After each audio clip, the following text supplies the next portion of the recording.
Just recapping.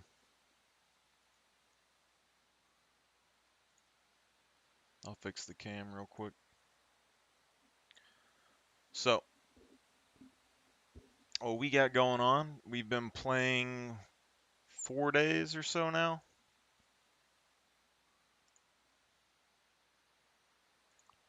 I think about 4 days on a private server. Well, I mean, it's public, but I mean, I'm the only person on it and I made it, so. Testing things. Originally, I thought that wolves were going to be selling for a little bit more than they are. I'm still getting um, about 400 bucks or so from them, though, basically, but it takes like 2 wolves or so. So we're still making a decent bit of money. The thing is that keeping the four-wheeler completely supplied up is taking a little bit, because it almost exploded. So we made 2 grand a day. Ended up coming back and repairing the four-wheeler, getting up to 32%.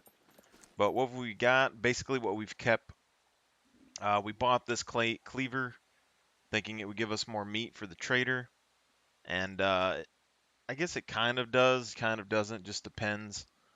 But this was like 800, 900 bucks.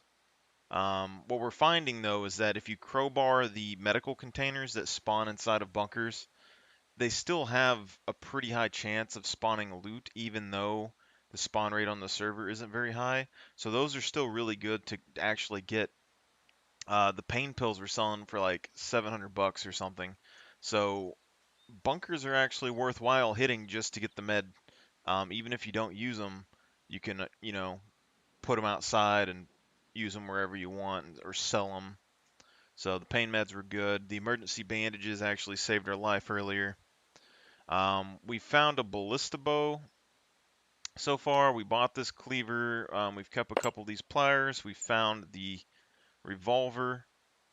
We're getting low on ammo for that also. And then we found the HS pistol. We found another bow.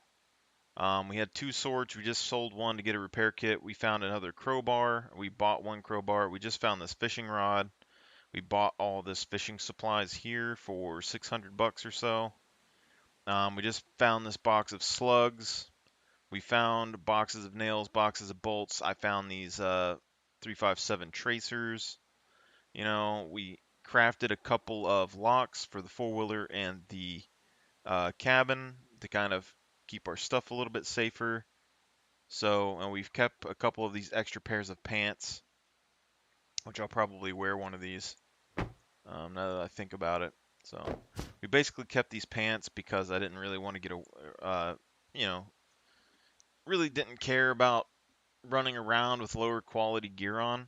For the most part, the backpack is all you need for loot. There's not really anything that you can't get your hands on and carry without loot. I mean, you can carry more meat, but that's about it. And that's really all we've gotten for 4 days, and it's not really too bad. I mean, we could still build a base if we wanted to, but just having a log cabin is fine for the most part. And the rest of this stuff, just kind of collecting little things, crafting toolboxes. We need to craft more toolboxes, and I could slowly start leveling up. But honestly, on the server, it's not too bad. I mean, I have an extra pair of boots. I have a sewing kit in here. I can go and buy a sewing kit now, but really the hardest part for this is that if you lose your vehicle, that's when it gets really hard. But even with super low loot settings, higher puppet spawn rates, higher damage, higher mech damage, all this stuff, game really isn't that bad once you get around and get some sort of vehicle at the first of the game. So really, just with this improvised backpack, I can go and make mm, probably 600, 700 bucks in a run killing a wolf with this. So that's not too shabby considering, bicycles are like 5,000 to 10,000. Currently, since I'm the only person on the server, I think they're 10,000. But that's still, 11, 12 runs. and there's wolves that spawn relatively close to the C2 trader. So it's not the biggest thing in the world. Plus, you can go into bunkers and stuff and sell them. But I would say that like these guns and things, like I can only get like 400 bucks for this judge, whereas buying it's like 2,000, you know. And originally I thought that the pistols being 2,000 on the low end, because you can buy like a semi-auto pistol and stuff for 2,000, that I didn't really like that. I thought it was going to be way too easy to get gear. And I'm still on the fence about it, but it isn't as bad as I thought now that I've played this server a little bit. I mean, 2 grand is a decent chunk of money for sure. But if you're taking damage on your vehicle, that's going to siphon a lot of your money off. If you're using ammunition all the time, it's going to siphon a lot of money off. So the other thing is that the pistols aren't necessarily super strong. My main concern was that the armor was cheap. So, like, the best armor in the game is only a couple grand on official servers. I didn't check when I was at the trader, but I can only assume it's still going to be a couple grand here. Probably the same amount as a pistol or whatever in game. And at that price point, it is a little bit strong. But then you have to toss in the balance of, do you want to go and buy armor, or are you going to go and try and buy a backpack, or go and try and buy a pistol or something first? So every item that you have to get before you buy the armor kind of, takes a little bit off of it. I think if I did anything with the armor, I might, 5 to 10 grand, make it sort of like the high-end pistols. I don't think the prices need to be as high as I originally thought to make a balanced server for the most part. But this right here, I mean, oh yeah, we found the shotgun too. But actually, it's not bad. I mean, we're talking, 4 days of playing, not really super grinding, not trying to farm a whole lot, just kind of playing the game. And I haven't really been thinking about what I've been doing for the most part. And I've already made, a few grand here and there. I've bought a couple $1,000s worth of items. I mean, um, this right here was already like 600 and something bucks. I didn't really buy much of anything else there. So that's 600 something bucks for that. It was like 800 bucks for this cleaver. So that's already, 1400 bucks. Ammunition for this gun was pretty expensive, actually.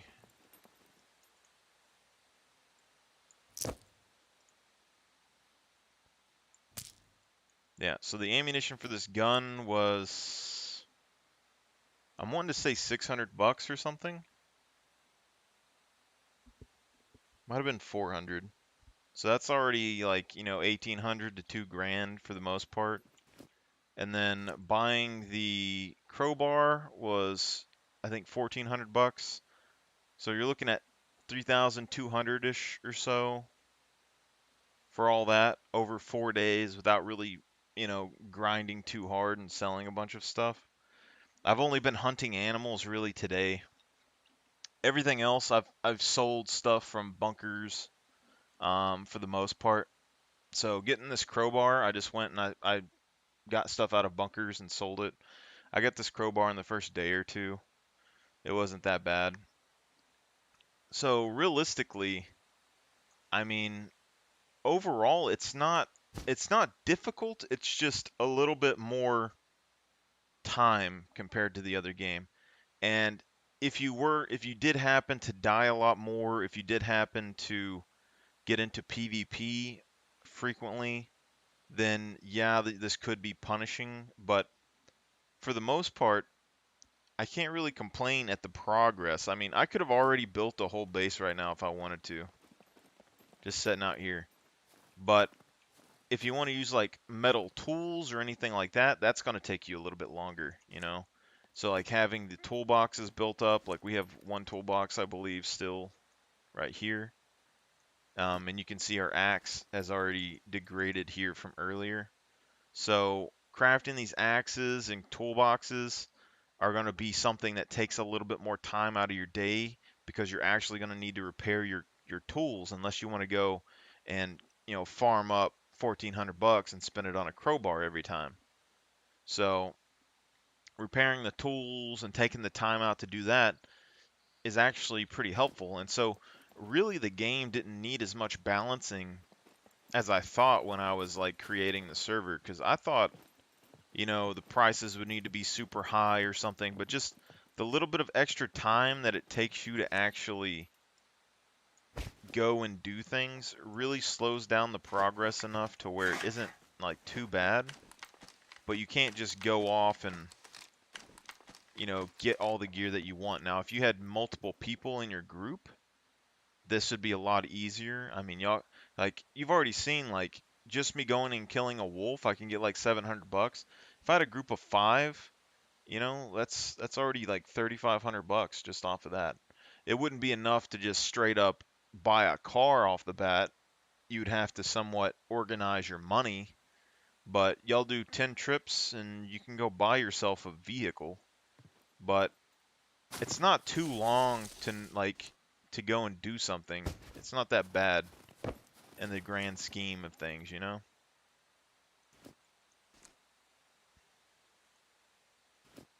gonna take this other sword because well, nah, I'll just check the castle here in a minute. But also, like, that's another thing that compared to the other server that I want to talk about real quick too. We'll go over there and I'll kind of check it with you. But well, this server also, because I haven't reset it, these bushes aren't respawning, so I'm slowly running out of crafting material to use around the base. So I might need to start, breaking down some stuff or restarting the server every now and then. But I would like to be able to keep all this. But everything that you do on the server is just a little bit more important. Like, you see this, I'm losing percentages off this cleaver, So why would I just go and lose all the percentages off the cleaver when I can go and craft, you know, a stone knife and use the stone knife instead? Because in the normal game mode, I wouldn't even care about using a metal axe or whatever, but doing it on here, it has so much more value where you don't necessarily want to waste this cleaver making arrows. It's not as easy to replace. That thing's 800 bucks, I can go and get one fairly quickly, but the fact that I'm going to have to spend a bunch of money to get this cleaver every time if I wear it out, it's just a hassle. And there's no reason for me to go and do that. Conversely, I could go and get a toolbox. I could just go and buy toolboxes, but I could also just craft them. I think it's like 2 grand or something for a red toolbox. It's either 2 or 1,200, but that has 100 uses out of it. So basically 3 normal toolboxes. So if you weren't able to find the crafting components to go and build that, then sure, I could see why you might do that. But it isn't that big of a deal. And we got to craft a improvised quiver at some point because I sold my military quiver off earlier. Yeah, so we did have a military quiver and I sold it too. So I need to bring this with me so we can make another quiver at some point. See if that wolf is back behind this house. I learned this earlier, that there's a wolf that lays down right here next to this corpse, directly behind the cabin. So extremely easy to hunt. Now, it doesn't spawn here very often, but I mean, it doesn't get much easier than that. It doesn't run, it just lays down on the ground. I feel bad for shooting it half the time. But we'll go up to the bunker, do a bunker thing real quick, and kind of show you what's going on with all this. And the gas so far, I've turned it down to where like every hour I don't even remember. I think it's like every hour you get like 4 liters or something. There's something super low like that, and I'm still not having any problems refilling a vehicle at the gas station. It just isn't a thing. Like, it isn't that hard to get gas. So I might even have to lower this lower. Like, if there was a lot of people on the server using gas stations, I think it would probably work out fine.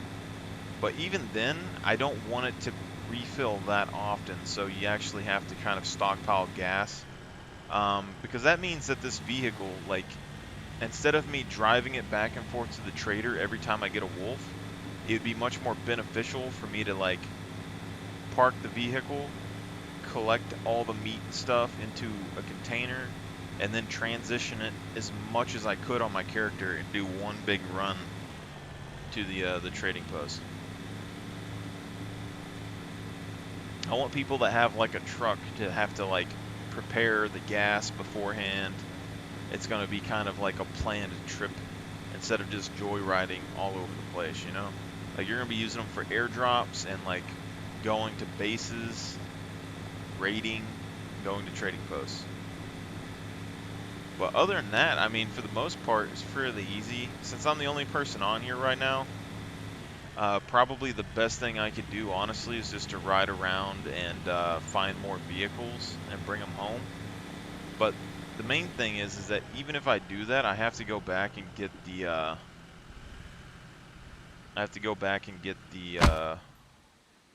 previous vehicle that I left with. So something that I'm noticing, you know, is I don't necessarily go to areas to find loot anymore. I go to areas for very specific reasons. And this place, I never really bothered coming here in the past, right? And I always said, like, even the official server and the hardcore server, it was the biggest waste of time for me to come here because there wasn't anything for me when I came here. You'd find, like, one thing out of everything, right? But then, after I came over here and I was moving with the low loot server, this place has a tremendous amount of bushes that you can use to craft arrows and stuff like that. But the other thing is,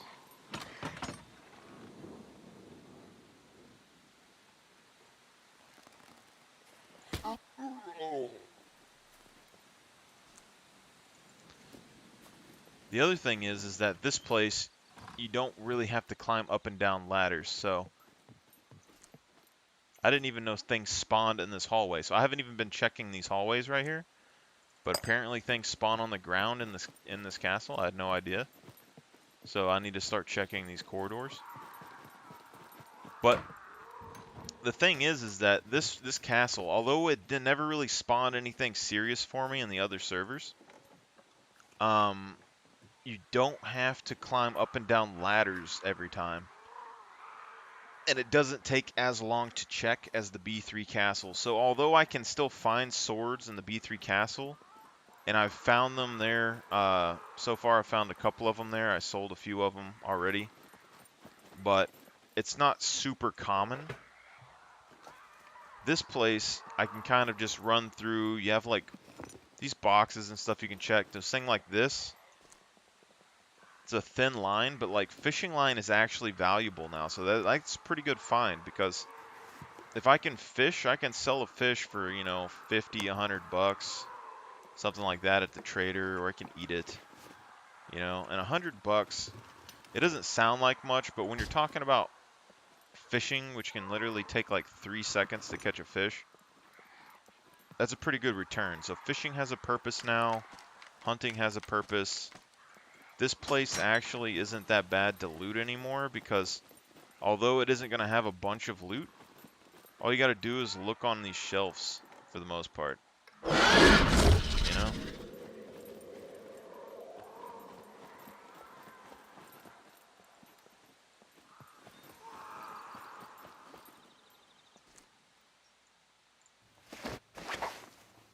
Jacket's good find. And this is the other thing, is that clothes are so much more optional, because since loot is so low,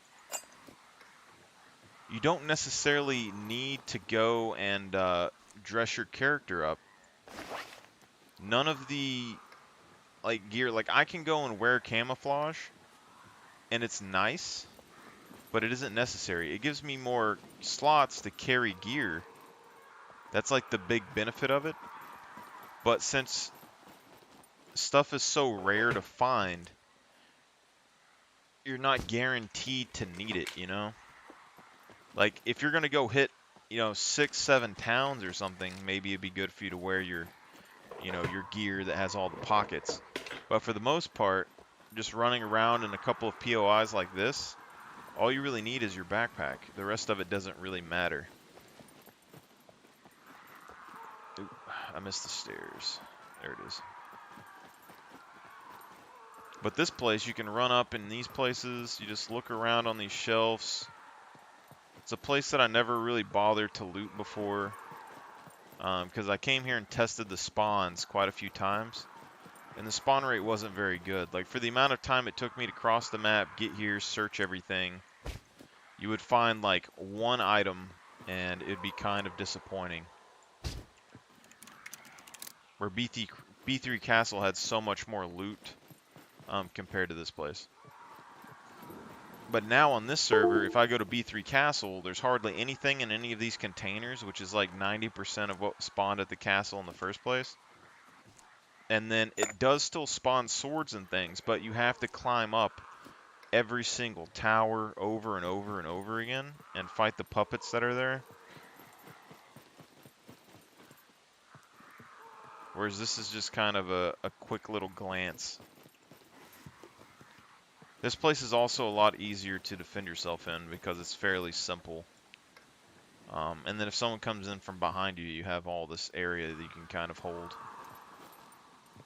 Okay, so this is where we were just at a minute ago. I'm going to go back up the stairs.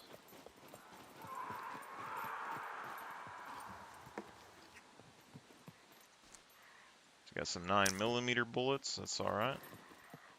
There is some ammunition that you can find in these places. I'm assuming these bookshelves are going to be like a study at some point. Okay. I guess I'll try and crawl through here.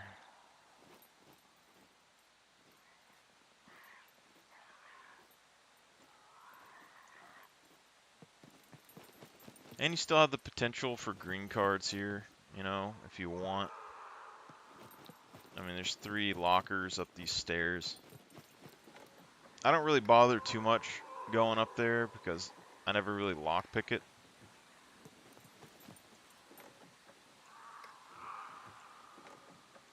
But I found 3 swords, I believe, up here so far. Haven't found any helmets yet, though.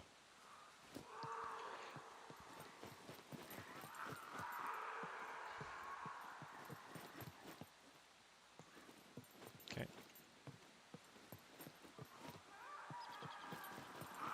I guess I'll show that upstairs area. So, although the place like this isn't really spawning loot very often, it doesn't take very long to check this place out is the main point.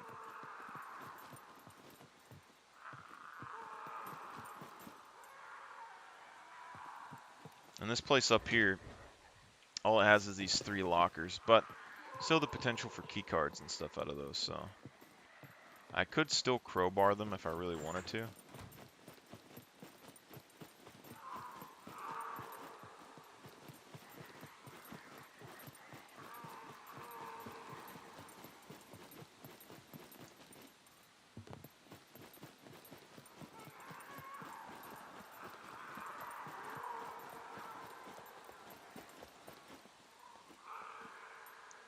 But it's still fairly possible that you could go and go to B3 and find still a decent amount of loot if you really want to.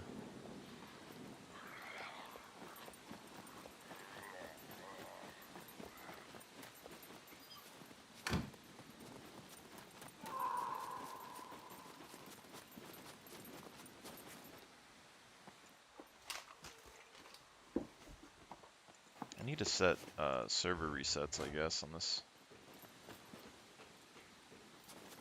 I don't want to be like super often, but maybe Maybe like 4 times a day or something. Twice a day.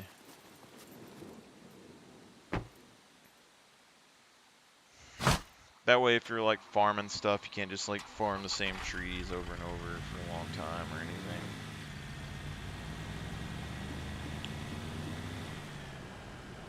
I'm really thinking about, if I ever go back to an official server or something again, living out of this bunker up here. Just to see what it's like, because I don't think the bunker is, it's not hard at all.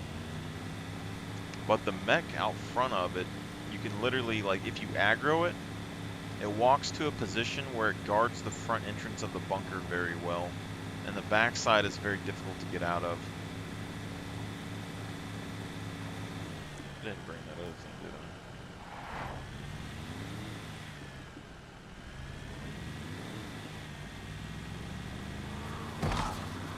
And all these puppets, like, there's a decent bit, so if you shoot a gun, you kind of get swarmed, but other than that, you can handle this perfectly fine as a solo. So it's not really that bad. Go ahead and dump some items into this. And you're finding, you know, stacks of like 10 to 100 and something gunpowder off puppets every now and then. So it's also kind of worthwhile to kill them just to get the gunpowder spawn. Because you already seen, like, that lead plate that we just picked up and dropped off in this four-wheeler, that has like 11 usages on there. So I can make 11 ammunition just with that, which is pretty good.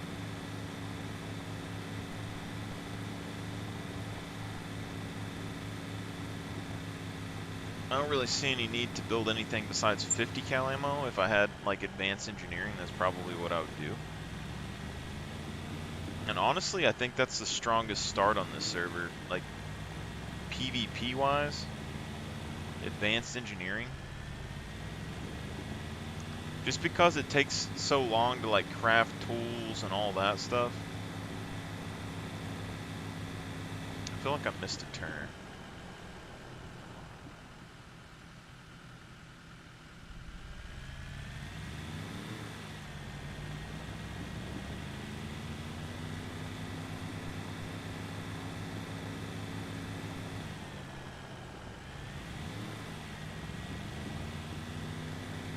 Yeah, right here.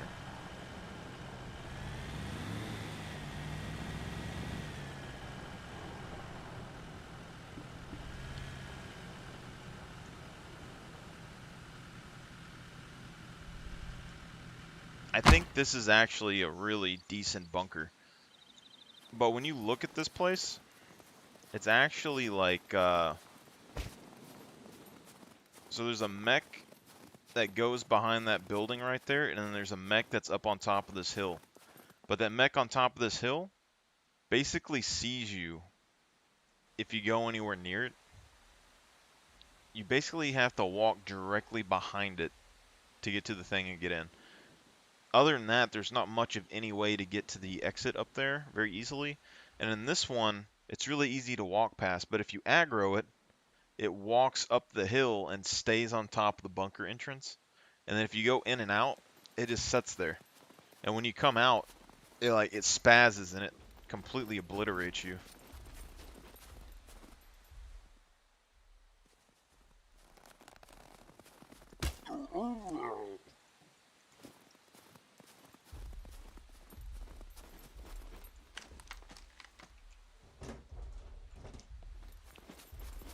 See, but if you're really like confident that nobody would try and steal your stuff, look at that, 40 bullets right there, crafted.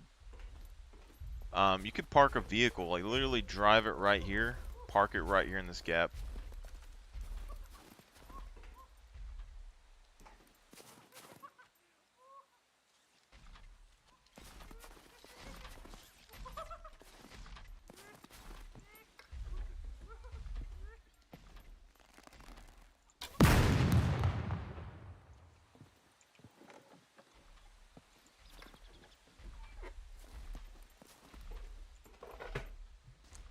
Find guns in here sometimes. Paper good for shotgun ammo.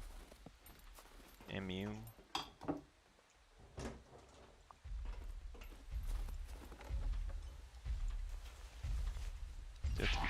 kind of careful of that. See, but now he's aggroed. He walks up to the top of this stuff if you aggro him at all.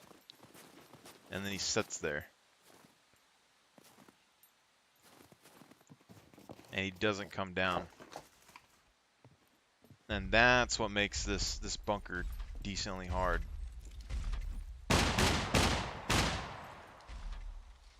There's no way he saw me.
Some of the art in this game, I swear, is really good.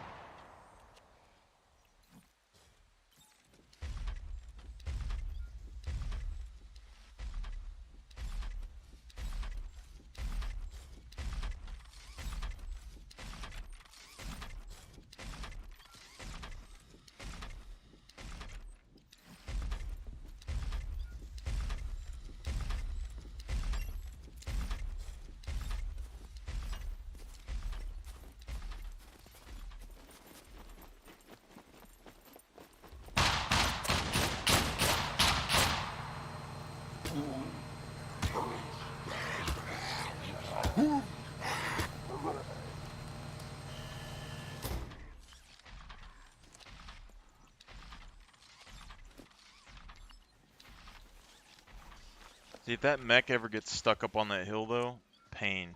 Definite pain. I'll keep this armor, though. See, but these places, like I forgot to bring my crowbar like I do every time when I come in here. But it's not necessarily like all of this that matters, you know? Like in the bunker, you can still get armor, just like I picked up. You still have the potential of finding stuff in here. But the main thing is the green key cards, the kill box, and these green medical crates. So this green medical crate is like here every time.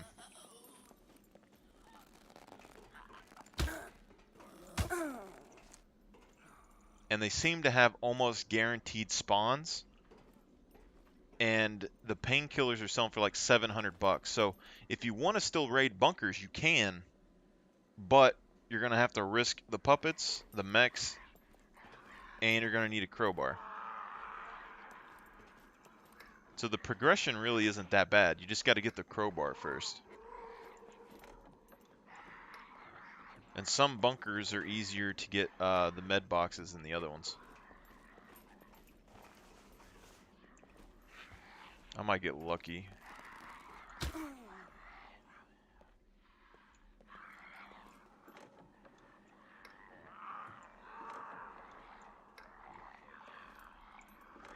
Welcome to the chat. How you doing?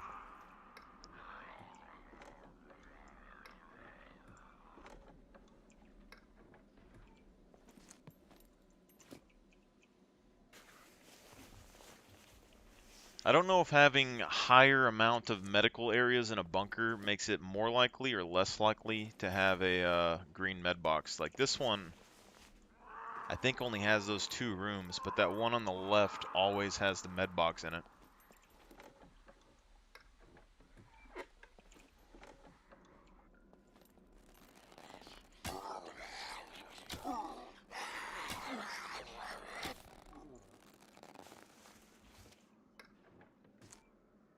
Look at that. K74 UMAG.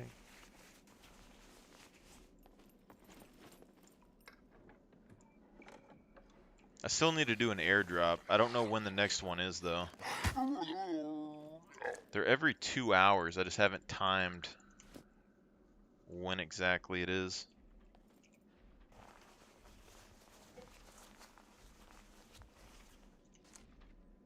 So, military helmet. See, so all we got to do here is craft repair kits, and then we can get these up to 50% durability. So, even though I haven't changed any trader prices or anything like that, I think armor's still going to be like 2,000 or 3,000, something like that, probably. But the question is, do you want to waste your money on 100 proof armor compared to buying a gun or a car or a backpack?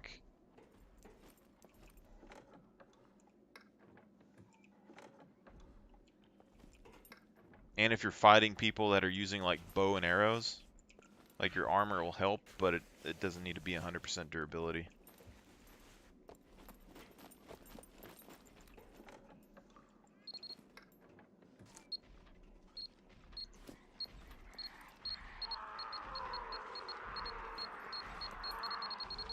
That's not ideal.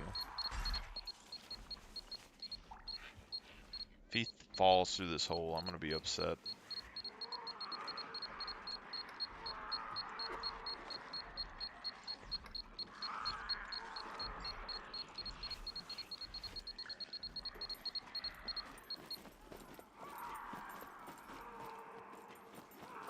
But all in all, though, I mean, fairly simple bunker. It's not that bad. But the mechs that are here are more aggressive than any other mech that I've seen at all the other bunkers in the game, for the most part, as of yet.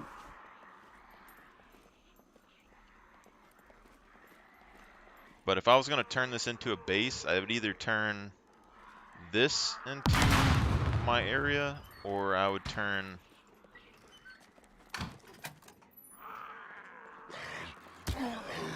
Gotta take out that one.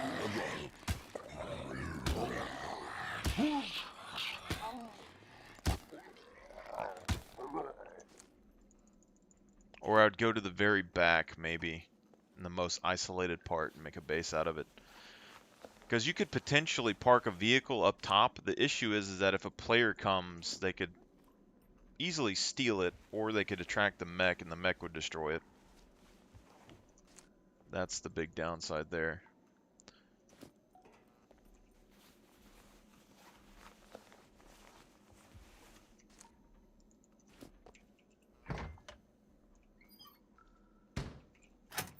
Hey, whoever's in chat, you want to play on a server that's fairly difficult? Gunpowder, man. See, this is what I'm saying, though. We found 2 lead plates so far. That's already 31 rounds of ammunition with just this gunpowder that we can make. That's pretty strong, even though it's crafted ammo. Like, guns are absolutely still viable. It's just not gonna be as easy to get them.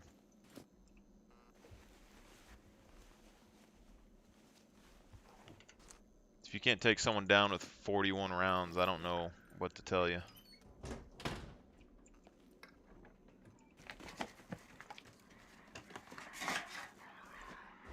I should have brought my crowbar. I don't know if I want to go back for it or not. The stepper vest is done.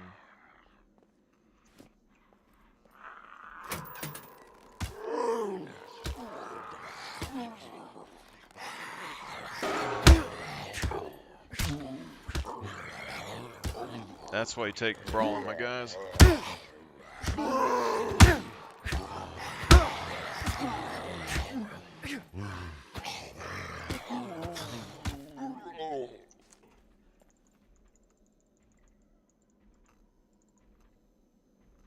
Alright, we got a little bit more hurt than I would have liked right there, to be honest.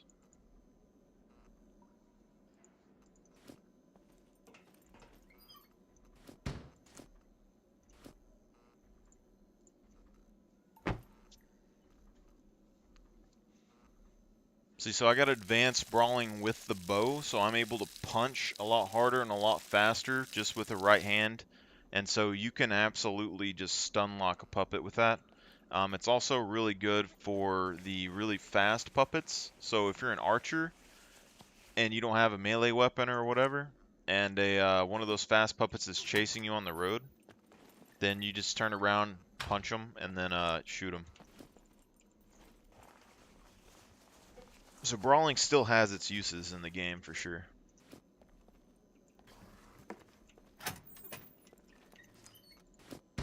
And I got a 10% bonus in brawling as well starting off, so that's pretty nice. And I already got 13,000 something points just by punching people with my bow for the most part. And farming this up to Advanced Plus, I could get it done in another 30 hours. This extra 1,000,000 points right here would shave a decent bit off. Would it be 1,000,000? I think it's 39.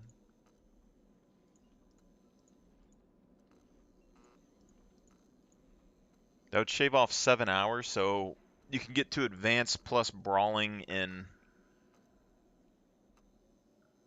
23 hours or so. Which honestly isn't bad, but using melee every now and then, we've been able to get like 16% so far. This is over 4 days. I've rarely used melee for the most part so far, but I can farm that up a lot faster than brawling.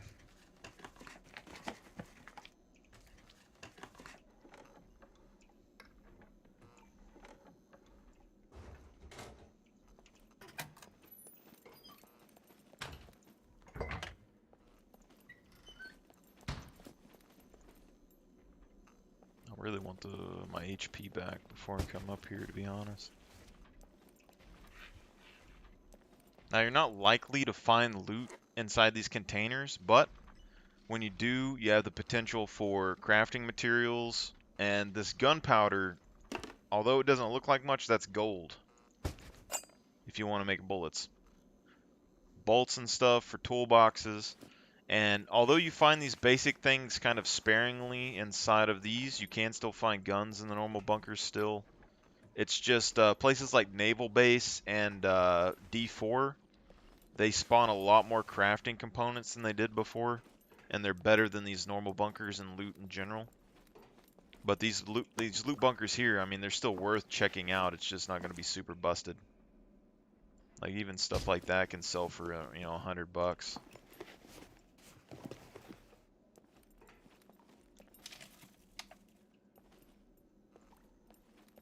So 2 locked medical crates in here.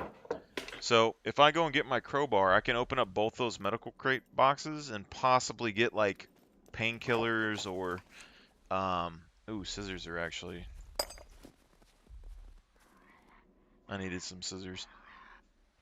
But the painkillers and stuff, I don't know how much those are selling for on this server yet, but the antibiotics and stuff, I don't know. The painkillers were, the bottle was 600, 700.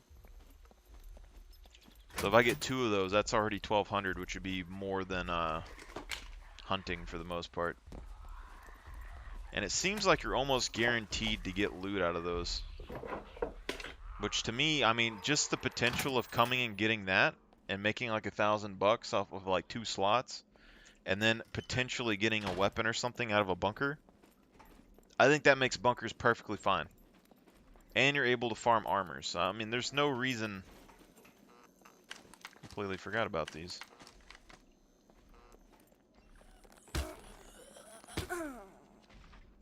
I don't even know where I'm at right now, to be honest. I don't think I came this way last time. Oh, there's 2 more lockers I completely did not remember. Holy crap. I do need to take time to farm up my strength at some point. I might make another character on my other account and put him on here just because I want to have a character with high strength. Like, as soon as they add intelligence scaling, I'm not going 3 intelligence on my character. I'm telling 1.5 medium medical, man. That's going to be my character. 4.5, 4.5, 1.5, 1.5, or maybe 5. I'll go 4.5. So on a low loot server, I think what I would do is maybe, 4.5.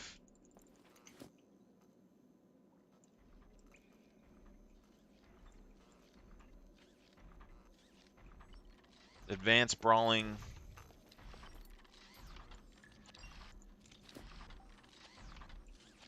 Medium melee would probably be decent. I would say medium rifles if you don't have events to farm your rifle skill up, but you could also craft ammo, so I'm not really sure how bad that would be.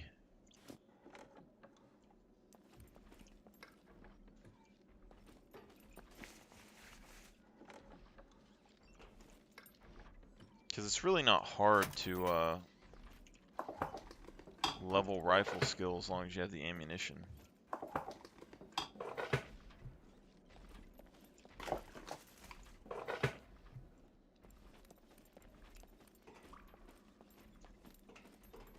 And that would make melee, you could level it up in like, if you could double stack bodies, you could finish leveling melee to advanced in say, well, you'd be shaving at least 5 hours off with just one puppet.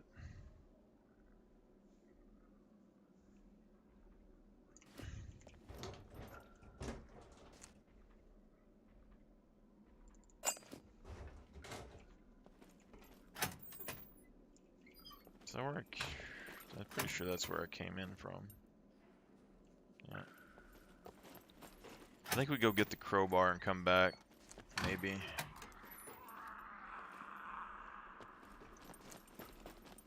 Hopefully these guys don't respawn.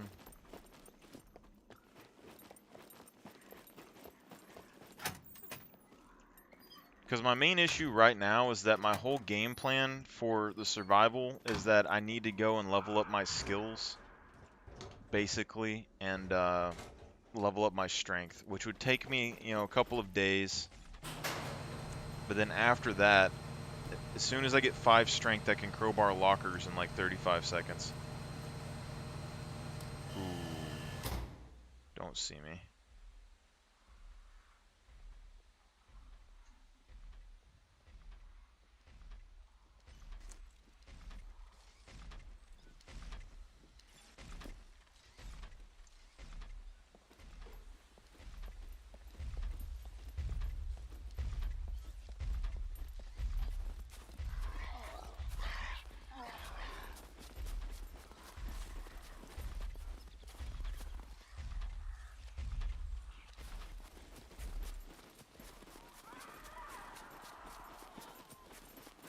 If I could fortify this place, though, I definitely would. I like this bunker.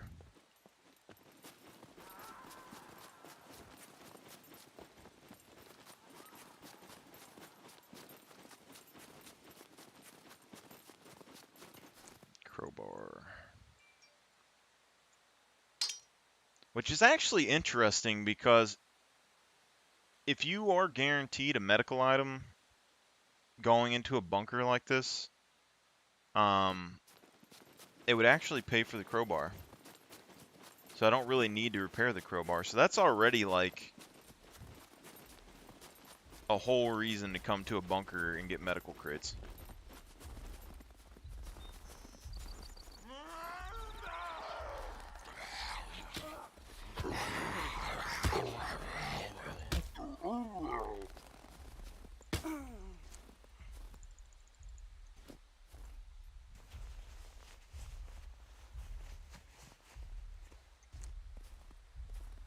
All my arrows keep disappearing in the ground. And, oh, this chick is muscular. Jesus. Oh, crap. You better not walk up that hill, I swear. I don't even know. What? Oh, he did. Oh, my God. That's what I'm talking about right there. This bunker, if you aggro this mech, he'll walk right there and he'll sit there and look at the door.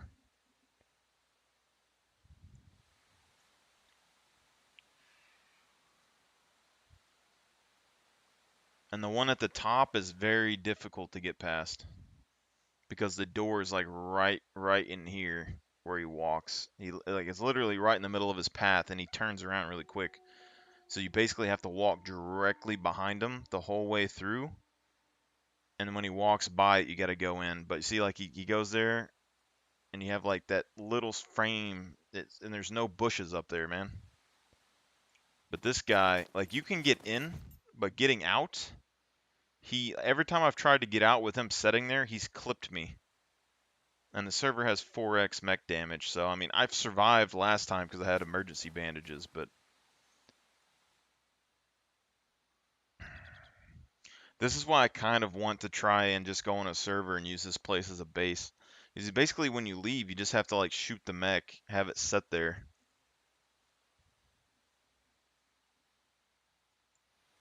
It should reset at some point though.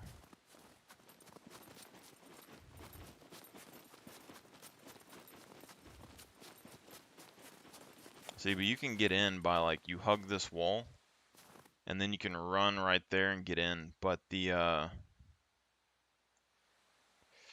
getting out, every time I've run from there trying to get here, it's clipped me in the back.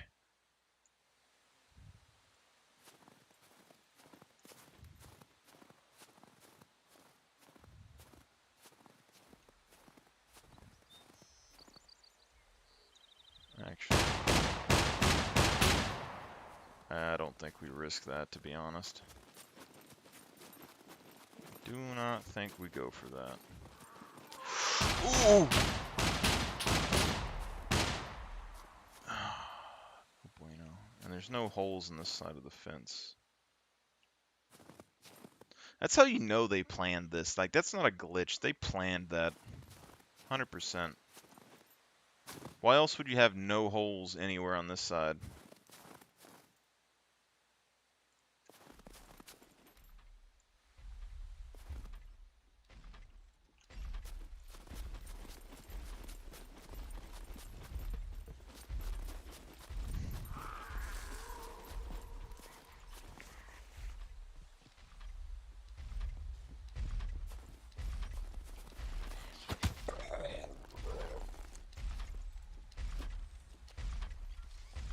This mech actually does have a really serious aggro, though.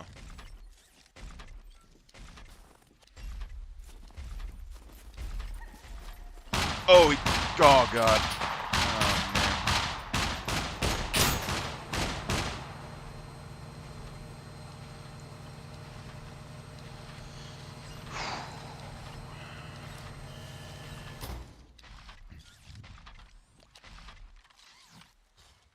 See, if I jogged right there, I would have had more time, to be honest. I just thought that I could have ran. But basically, if I jog right there, he would have made it to the end of his path and turned around and shot at me when I came in here. So, no matter what with that mech, like, if you're not on point, he will clip you in the back sometimes. And it does hurt pretty good. See, but right now with 3 strength, and I'm not even to basic lockpicking yet, this takes me like a minute and something to crowbar open, and it uses a lot of durability off this crowbar. Whereas if I have 5 strength, I can crowbar this in like 35 seconds, which is what I'm looking for in basic lockpicking. So 35 seconds basic lockpicking, that's what I want. Like on a really hardcore server, I'm thinking 4.5 to 5 strength because I can at least farm the 0.5 fairly fast. And then 4.5 to 5 con because those 2 skills take the longest to level. And then at least 1 dexterity, either putting 1 into thievery. If I go 1.5 thievery, I would go, or 1.5 dex, I would go basic thievery, basic driving, basic motorcycling. I think that's the best distribution. And then 1.5 intelligence, medium medical right out the gate. Let's see if these are guaranteed or not. I swear these are guaranteed, like, every time. But look, 13% off this crowbar. Like, that's crazy. But this alcohol is actually good. So, since the server drop rates are really low, I was worried about leveling medical skill, because if you can't get your hands on alcohol, you can't level the medical skill up very quickly. Even though you can level it in 15 hours, it's not, you'd have to have a lot of alcohol to get it done quickly. And so I wasn't sure if I would be able to go to a town or something and find alcohol, but if you can find it frequently in bunkers, then you could slowly collect it over a period of time and then come back and use it. That's a wrong turn.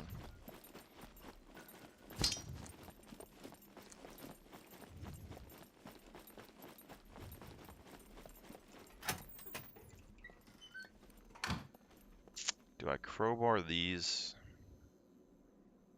I guess we will here in a second. Let me get this other one real quick. I don't know how rare it is to get the shot and stuff though.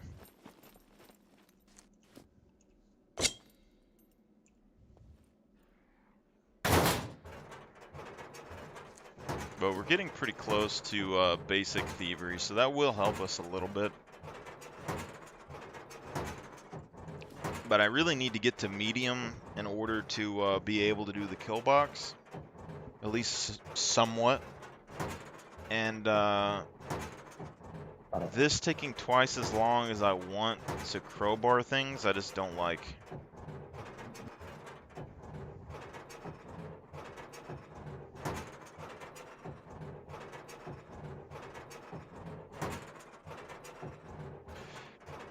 And to get 2 points of strength right now, like, I can level my strength up without leveling my survival. I could AFK it. But you're looking at, we need 2 points of strength at 0.384. So you're looking at 5 days in game pretty much, which is about 6 hours. That's like 30 something hours right there. And this is where the whole leveling thing, because basically if it takes 30 something hours to get strength to 5, it's basically the same as leveling like brawling to 0 to advance. It just takes a lot of time. And I can passively do it, but it's just kind of annoying.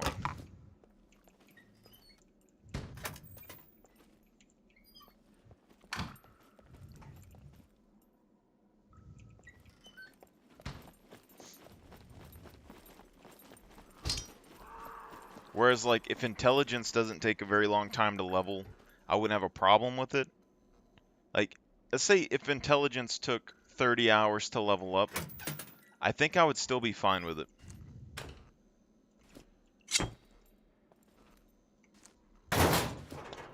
Because with this, like, medical at medium at least makes you pretty decent at healing yourself. You wouldn't be, you know, super out of the loop of this, okay?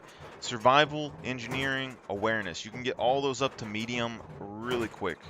So then, after that, unless you're going directly into base building or something, I don't really think you need to get these maxed out. And camouflage and sniping aren't going to be the biggest thing either. So if it takes you 30 something hours of reading books to level intelligence, I'm perfectly fine with that. Because that means when I'm playing the game, I'm going to be losing time crafting items a little bit. But all of this, I'm basically going to be fine. Like, because I would have all the extra stat points and strength right at the beginning. So this melee skill would already be like leveling up to advanced right now. Medium would be decent enough to use. And then my strength would be going up to 8 already, which would save me time.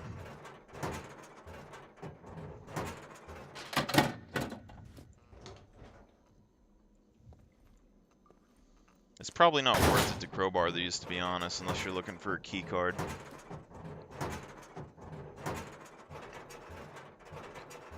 %13% durability on a crowbar, that's quite a lot for me to repair with a toolbox.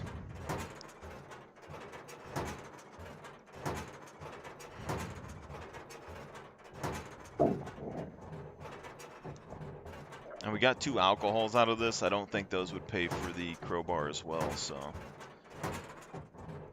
maybe when we go back to town, we repair this crowbar as best we can, but just doesn't seem worth it.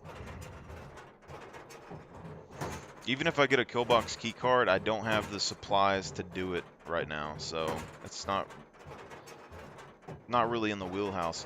This is where I'm needing more people to test the server, though, is because the puppet spawn rates and all of that, and then somebody could focus on doing kill boxes and see how fast they can get the loot route done. But for me in general, like, the loot progression seems fairly okay for me, just the way it is. Okay, I'm not going to waste any of my crowbar on this, though. I think we go to another bunker, level that, and then,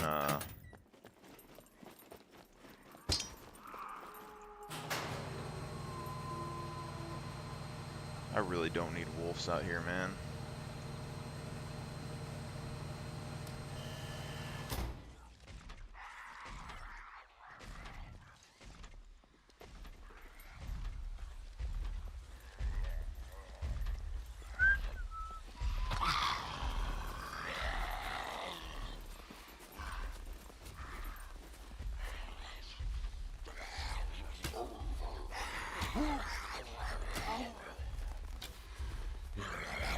How do I...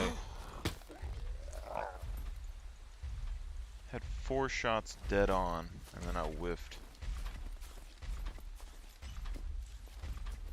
See, that mech will aggro you through these windows, too. Very annoying.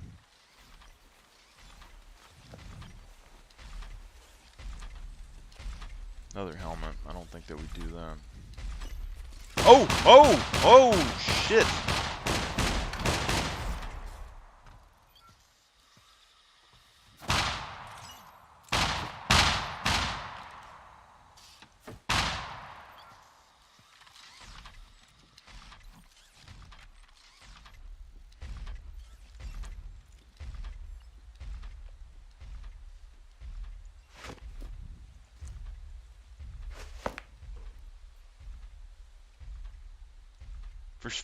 For such a small bunker, this mech is on like a whole other level. Where the heck did he go?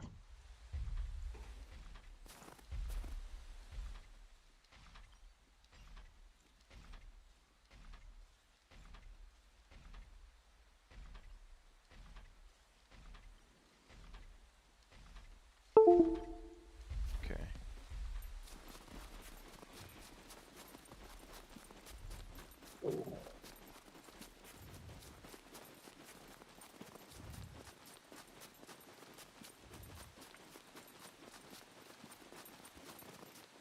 You know, the other thing I just noticed about him is he doesn't talk. That mech doesn't talk.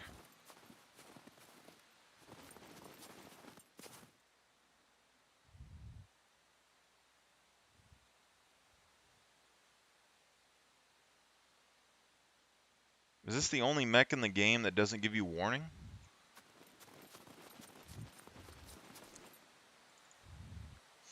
Nuts. Absolutely nuts.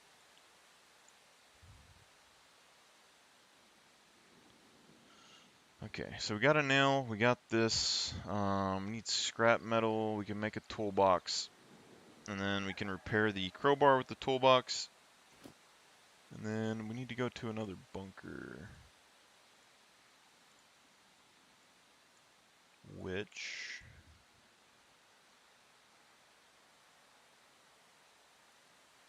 I guess we could go to D2 bunker. I'm not super hyped about it, but it's something. I mean, C2 I know, so I could go to C2. It's fairly easy, and it's right next to the trader. But D2 has a gas station nearby.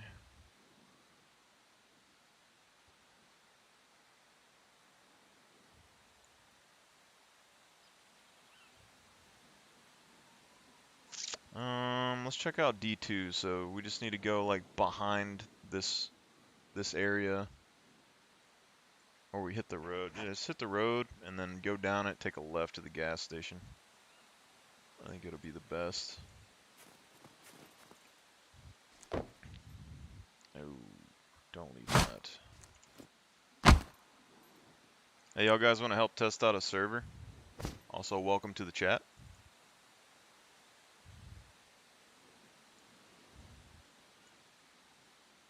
Okay. Yeah, put the crowbar in there.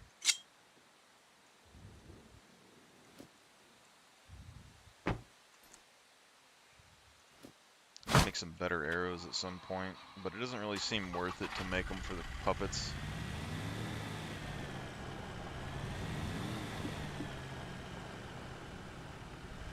I really just need to avoid damaging the four-wheeler again, because it's just way too expensive to repair, that's for sure.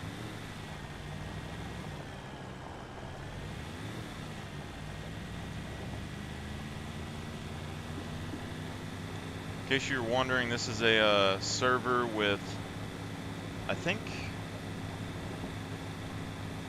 6x puppets, 3 times damage, 8 times puppets in the wilderness every couple of hours, airdrops every 2 hours, 4 times mech damage, 0.275 loot at the moment.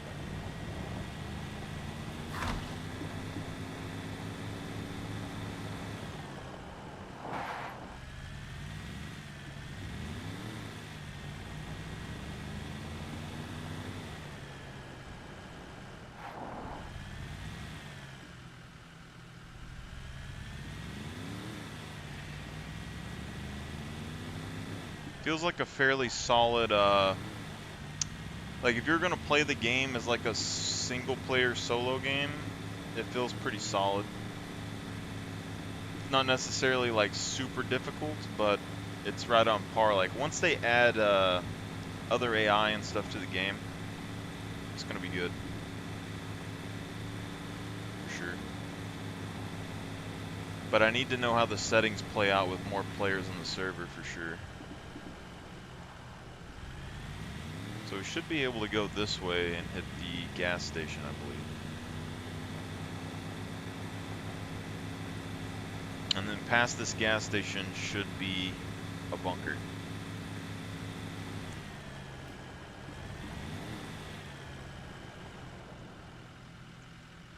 I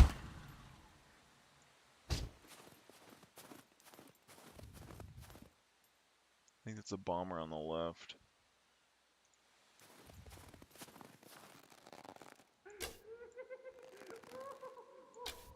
Whoa.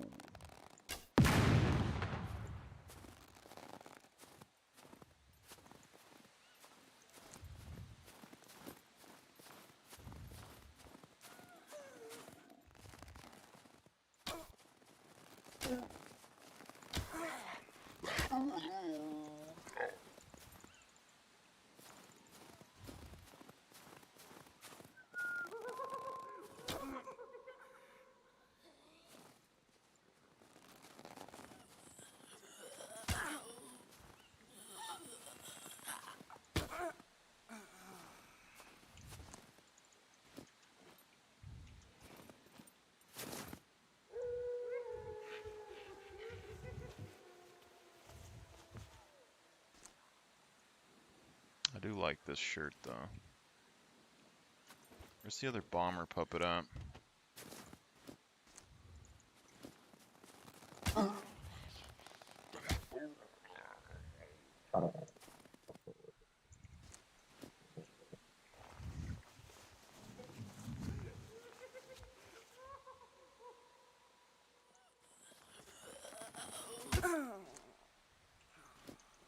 Pair of boots.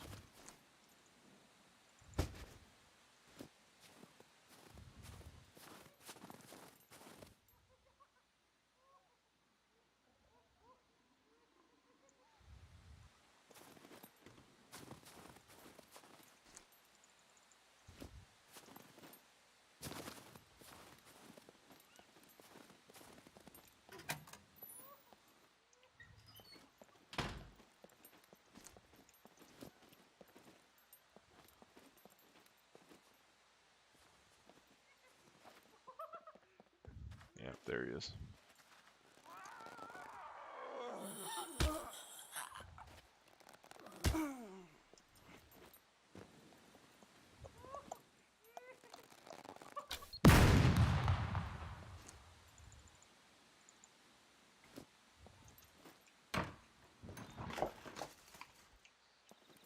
What up, dog?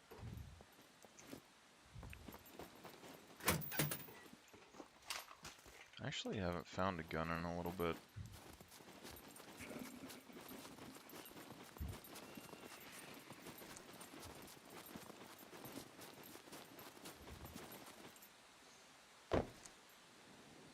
You know, but honestly though, on the official servers, every server I've played, I've been able to buy a truck so fast I never really bothered to drive four-wheelers.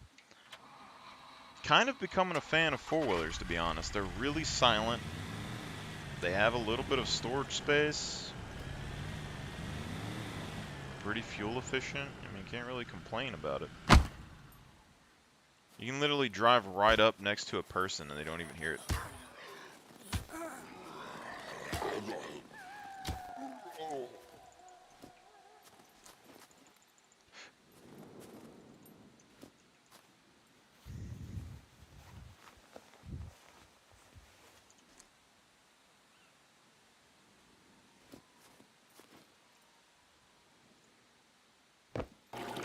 I need to lower the fuel a bit more in this server, though. It's still, as far as I know, it's 4 liters every 60 minutes or something. And honestly, it's still filling up enough for me to keep using one gas station all day long. So, I mean, unless it changes with a pickup, I don't really know if it's low enough to really make people think. And then if it resets on server restart or something, that...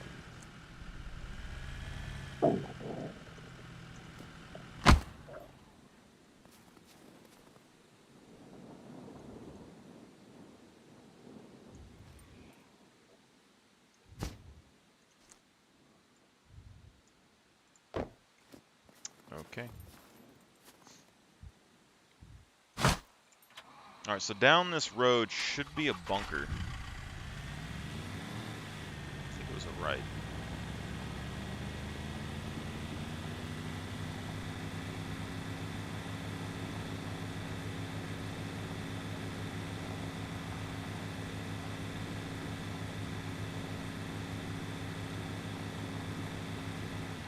Don't get me wrong, like, if y'all guys wanted to help play on the server and help me test stuff, like, I will give you a car or something to help you out at the start.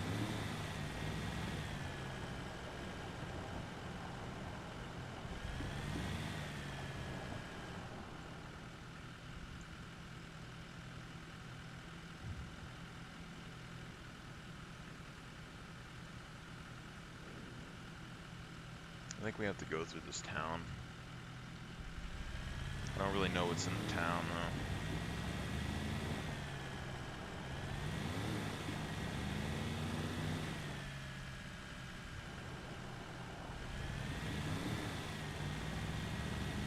though. Other things, the quads don't seem to stall either. That's what's really good about them. Get a police station.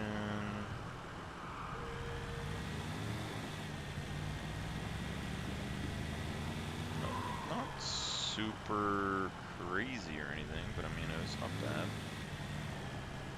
Got corn up here in the snow, that's pretty nuts.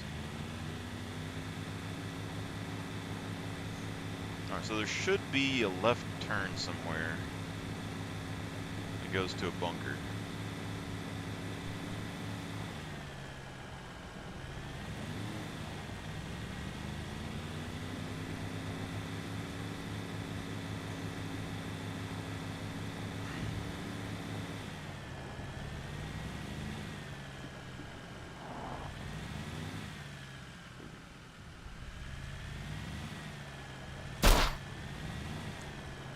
Oh my god, that did 1% damage to me. I'm upset about it a little bit.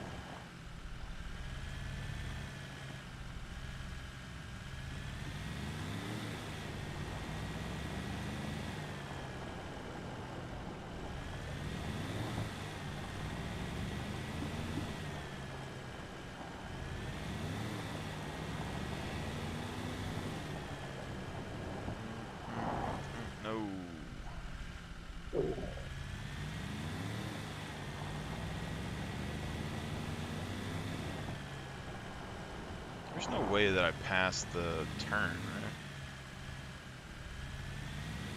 I'll say the one thing bad about this quad, I haven't been having issues with this, but spinning out.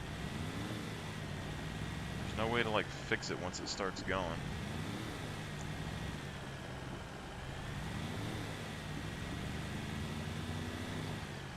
Okay, so I'm guessing this is the turn.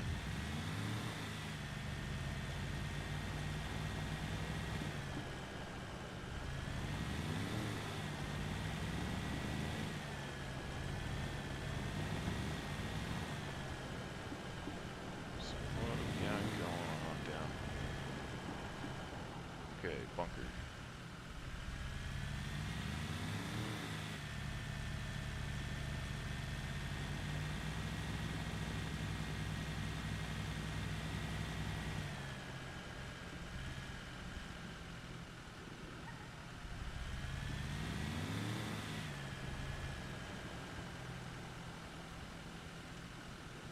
I don't see a bush I can make arrows with. That's the only thing that I'm having issues at the moment. Let's drop this in here. We didn't make the toolbox, but I think it'll be okay. Stick that in there. Got some ammunition. Gunpowder.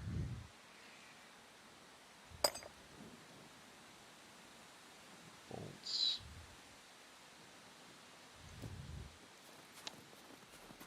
I need to make a quiver. I forgot to do that as well.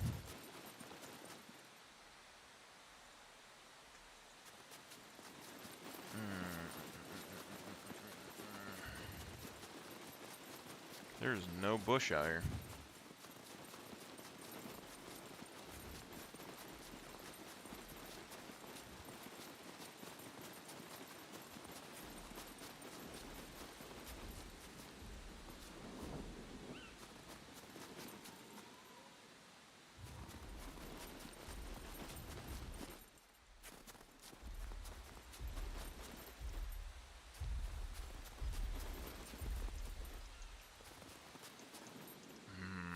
I need to know the layout of this place for sure.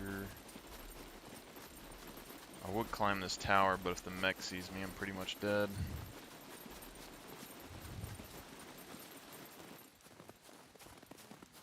So there is some sort of depot area there.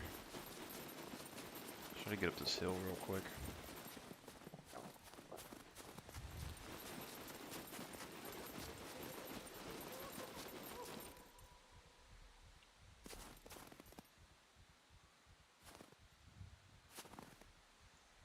Okay, so 2 mechs. I'm guessing this is going to be the upper hatch. That right there looks like that's probably where the bunker entrance is. Might be able to get in that building to get a better view.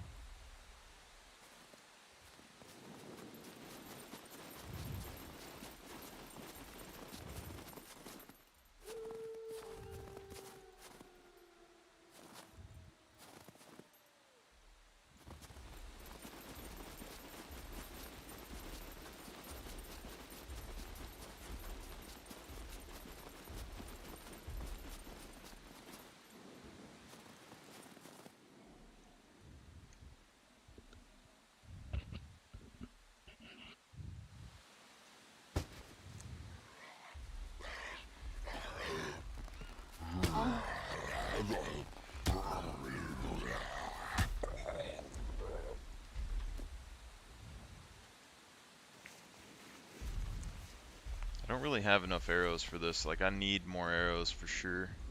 Ooh, see, bolts and nails. That's what I need right there. Thank you, sir. Okay, so he's walking there. He's walking there, and then he's walking here, and then he's walking over here. I guess.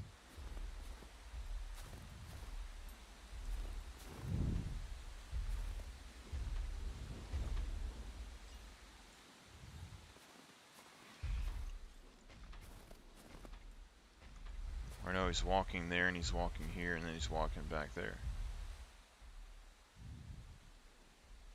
I think we have time to get in.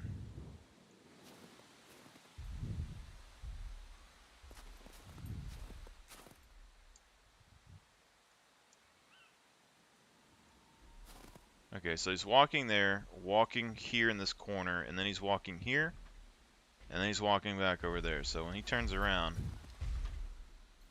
I guess this is when we go.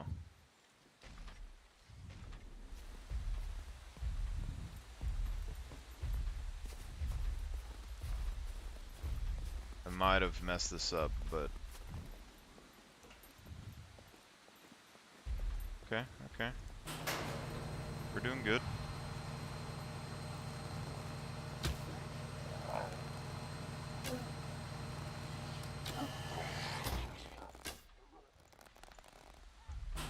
Wish I had more arrows, but, you know, it's whatever. We still have 15 rounds in the pistol, so... Okay.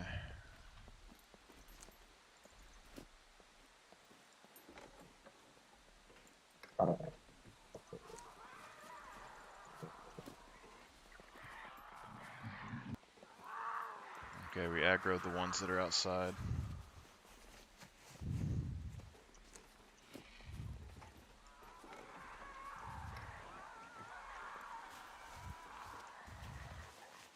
Depending on how much the alcohol sells for. Like, if you can get 2, I don't know if they're guaranteed every bunker, but if you could get 2 medical crates every bunker chance. I mean, that one bunker I went to, there's always 2 in there. So if I could do that, and if I could average like $400 a piece per item, that's $800 each trip. Which means literally I would just have to hit that bunker for a couple of hours, go to the trader, and I could buy whatever gun or armor that I wanted. So I think maybe the price tag of pistols and basic armor needs to go up a little bit.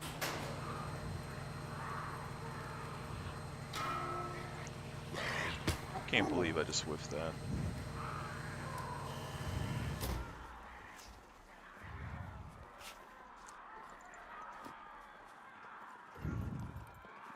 Okay, so this one isn't too bad. I mean, there's a lot of sealed areas, so I'm kind of okay with that. But there's a small army somewhere. I don't know if it's up top or in here. More nails. I need that for sure. More nails. Need that. Gunpowder. It's good. Rubber band. We could use that for training melee later. Or craftable weapons.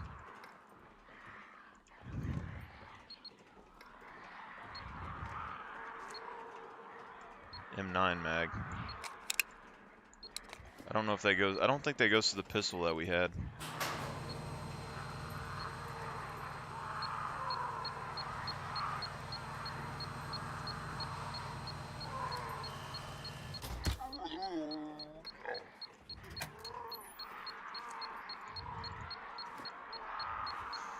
I'm definitely going to wait out whatever's going on over there, though. We need this bombers to be gone for sure.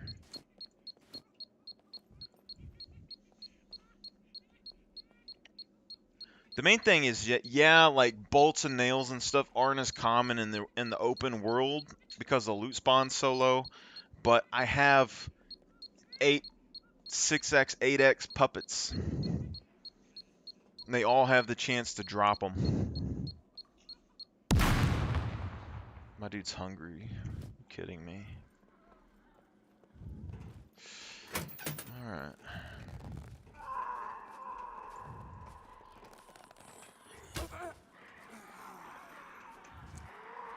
So there's an upstairs and a downstairs. Those both say exit, but that's impossible.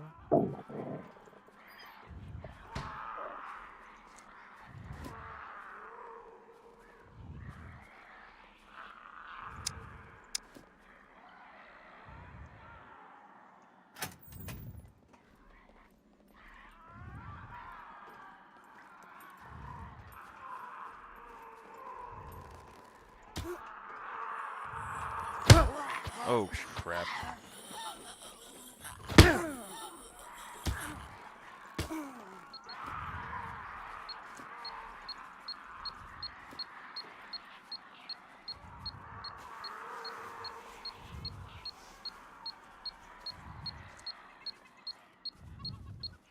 really can't lose these. This backpack is slowly getting destroyed as well. Actually, now I'm thinking about it. Yeah, puppet skin.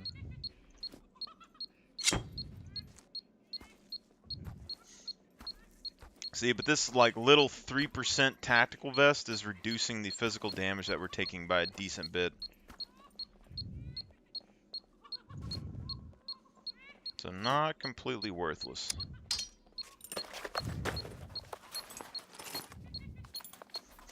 But most people don't pick up this puppet armor anyway. My main concern is that modern body armor is actually fairly easy to get a hold of even right now, so.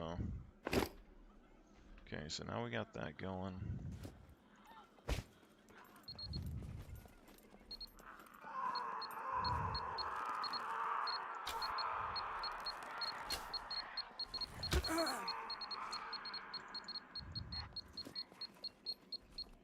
There's a lot of C4 in this area. Holy crap.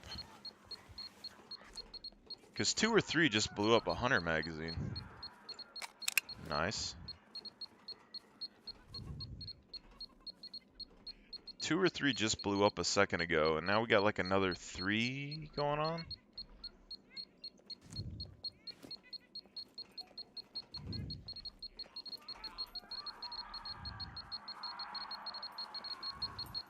Dude, that's even more. Holy crap.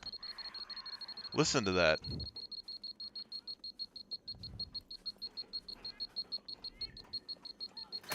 I can't even explain the level of tickers.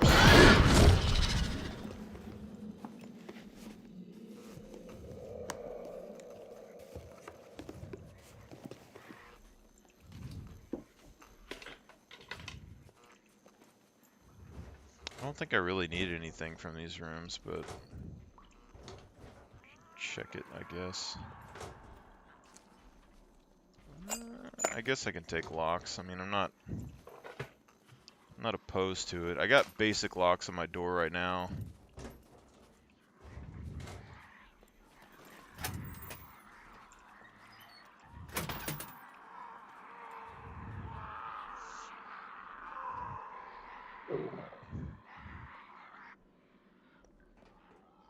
Depository. So he says pository, I'm thinking pository, so like depository, but this is depository. Look at that. Military shirt. Dang right.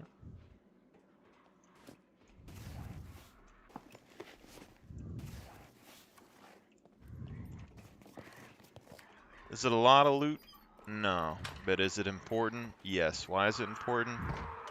Because I'm a broke boy. I don't know if I want to go down there. It seems like these, if they have these, this is extra bomber puppets that spawn right in here. What is this called? Control room. But it has to be a big control room. They don't spawn in the small control rooms. So that's just an added little bit.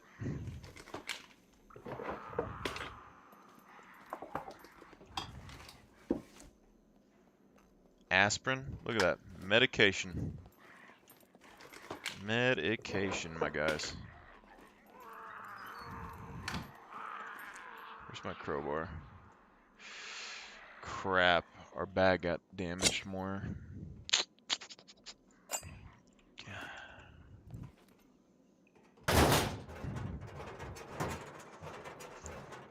See, y'all are learning how to survive without any loot on the map, okay? And this is what you gotta do, alright? Guaranteed loot beats randomized loot. And airdrops and these medical crates, guaranteed. So it seems, anyway. I haven't got to check an airdrop yet, but I'm assuming there's still loot spawning in it. It probably won't be very good, though. Potentially, screwdrivers and lockpicks would be very nice. Like a 40 use screwdriver and like some advanced lockpicks. Mint. That'd be like perfect out of an airdrop. I mean, I would settle for food maybe sometimes too, because food's kind of expensive.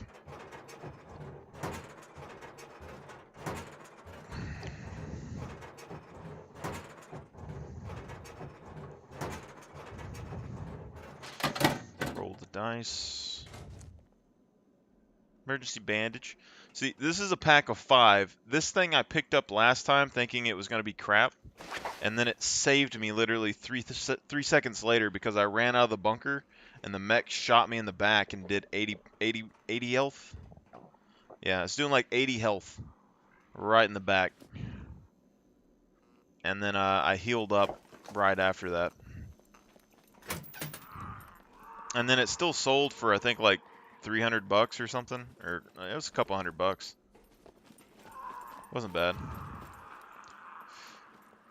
I don't think we go down through the control room though. I really don't think we go down that way.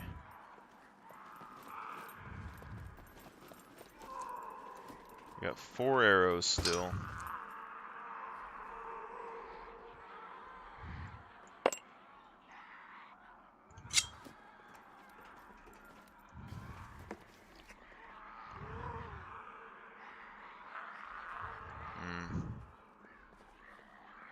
I think this went to the control room.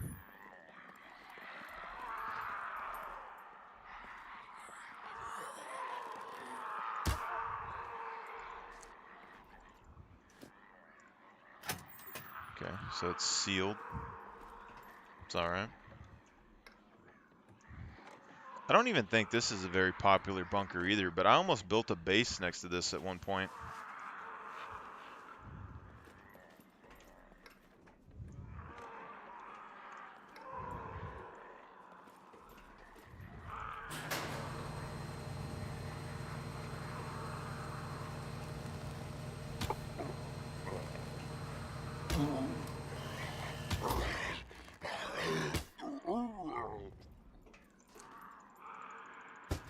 We gotta hit these armored ones just right because they can potentially take 5 arrows and I don't have that many.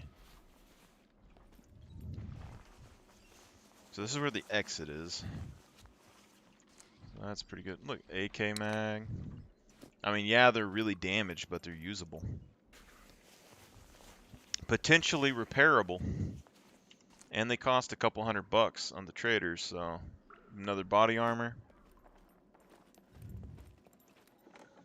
And although you're not guaranteed to get anything out of these crates, I mean, I think technically in the lore, this is Season 2 of Scum, which means if they don't refill the loot every single season, then it would have already been picked through in the first place. So I think it makes sense.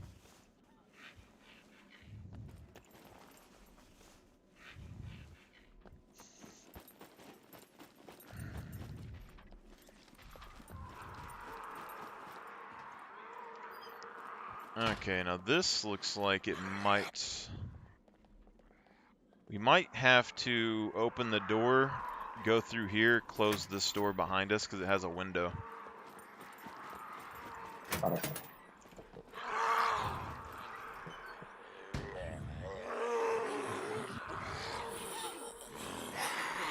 That's a lot of puppets.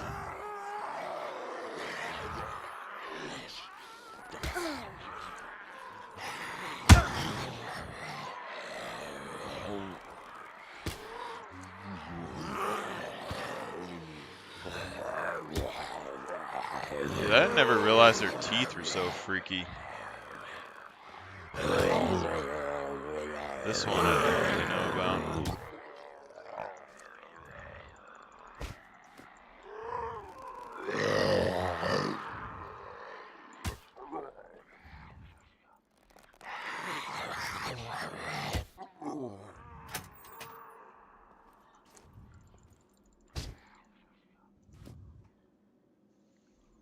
If you want to know how to farm puppets, this right here. So look, 1, 2, you can get 2 or 3 bodies right here with 1 auto attack. So with 1 puppet, say you're using a training sword. With one puppet hit, it would take you 30 hours. 2 puppet hits are going to take you 15. 3 puppet hits are going to take like 7 to get to advanced. So right here, you have the potential of hitting 1, 2, and 3 puppet bodies all in one strike. Or you could take a spear and stab it through these 2. But still, since it can take you 15 hours, way easier to level. But the bodies are very finicky. So...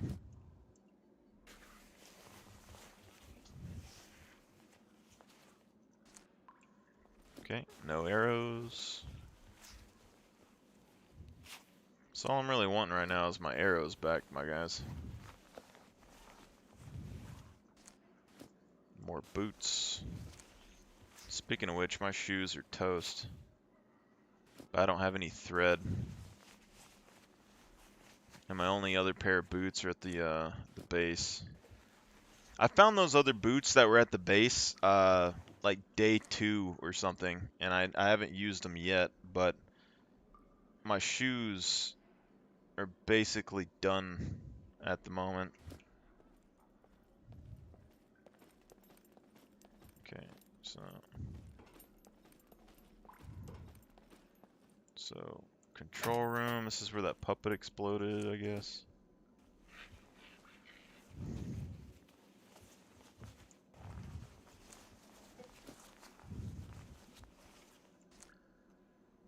M9 mag. That's what I like about this game mode, is that like when you think of loot, everyone thinks of like 100% good quality loot. Nobody ever uses 50% gear. But in a survival game where gear is rare, you wouldn't know. Like, do you want to risk it on the chance that they're using 50% gear or not? You wouldn't know. You know?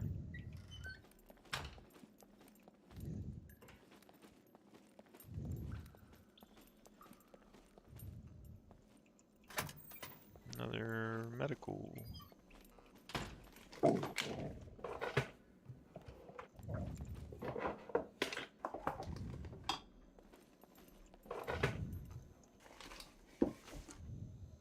Look at that bee pollen pill right there, boys. We're getting rich.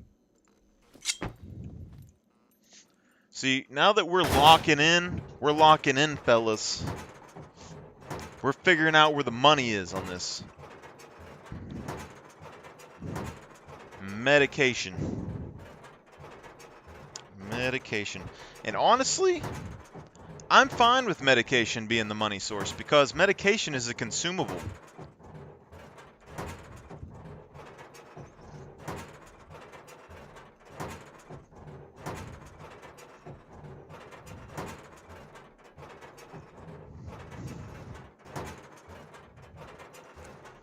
Oh, we really messing up our crowbar now. Jeez.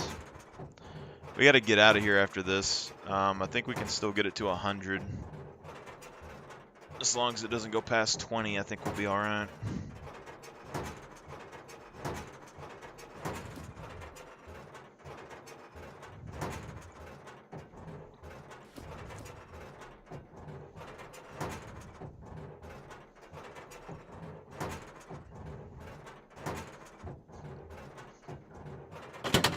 Pretty much guaranteed spawn, though. Look at that. Another emergency bandage. So, we could keep the emergency bandages, or we could sell them. I'm thinking sell them. Off the top of my head. I mean, I already have a pack of emergency bandages in the, or no, I sold those, didn't I? Crap. I might keep, one package, sell the other package.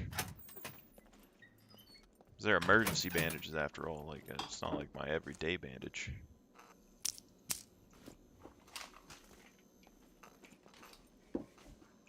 See, even things like these bobby pins, like I might keep on to one box of these, because I don't run into them very often. The magnifying glasses are good for optics and stuff, which I haven't built yet, but...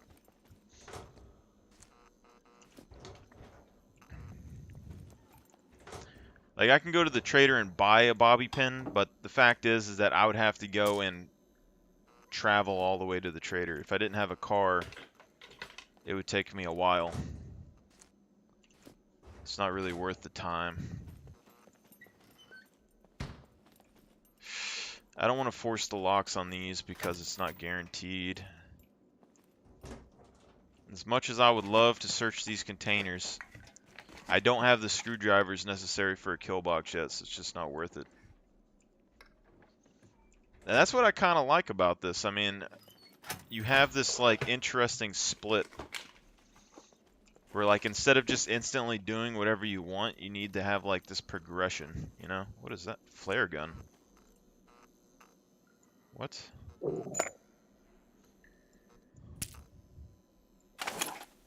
I have no idea if that's worth anything.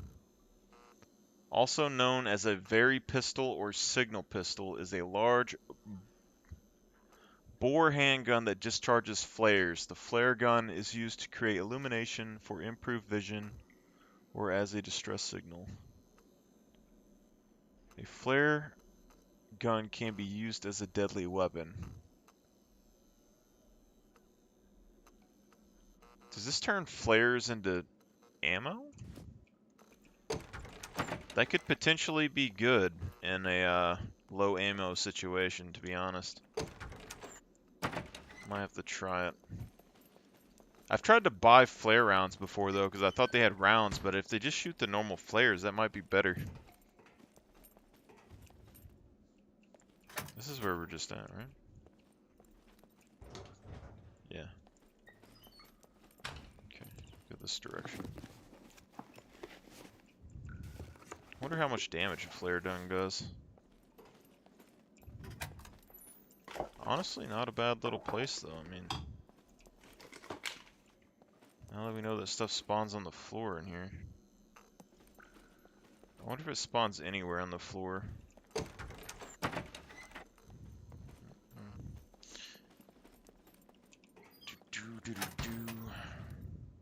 Oh, thank God. Thank God and your gracious mercy. And birdshot. Oh. I only have 9 rounds of birdshot left for that shotgun.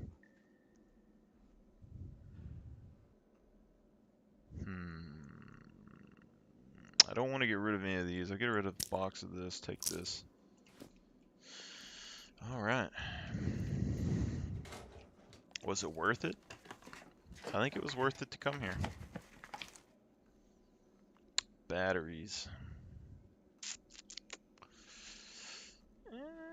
I'll drop this cloth for a battery. Suppressor. Yep. Yep, I believe so, sir. This is what makes it iffy, is because, like, most of the time I don't really find loot like this, but I'm not consistently looting lockers every 15 minutes. Because I can't just travel anytime I want. I have to, you know, make sure that my vehicle doesn't explode, make sure I fill it up with gas, make sure the gas stations don't run out of gasoline, you know, all that good stuff. Not go the wrong direction. I think it's a decent haul, decent haul.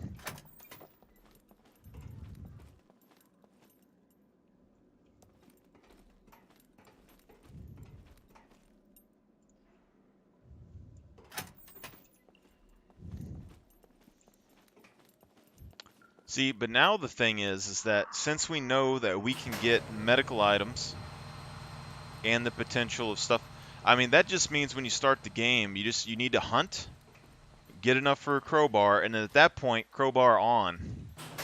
Then you either kill people that are crowbarring or you crowbar.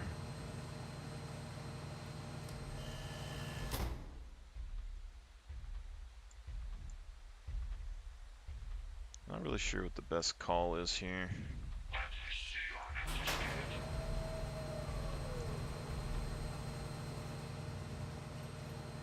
It would be a dark night too. This isn't a normal nighttime.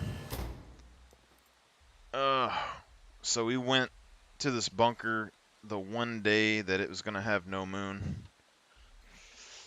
That's not good. It's not good.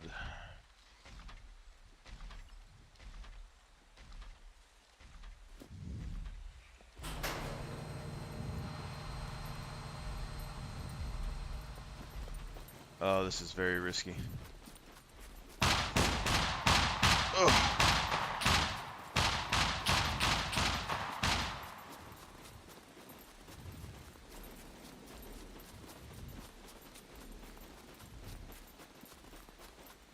Now, I think, you know, if it hit me once, it's not as dark as I thought. Just looked dark. If it hit me once, I don't know if it would do 80 damage to me or not with this vest on, but it definitely would do a decent chunk.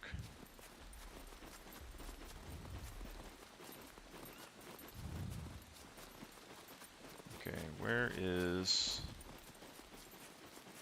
the bike? Fairly sure we drove it up here, I think.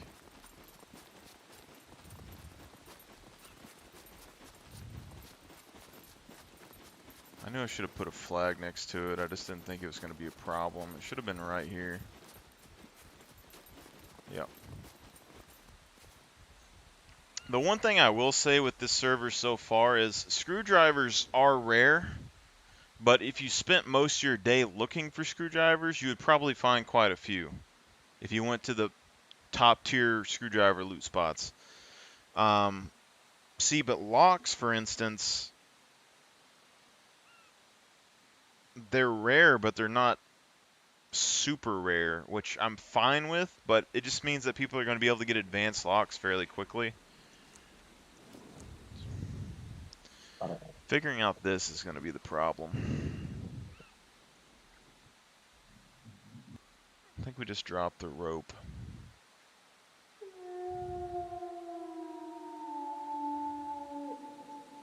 Okay, so we got this. Those can stack. These can stack.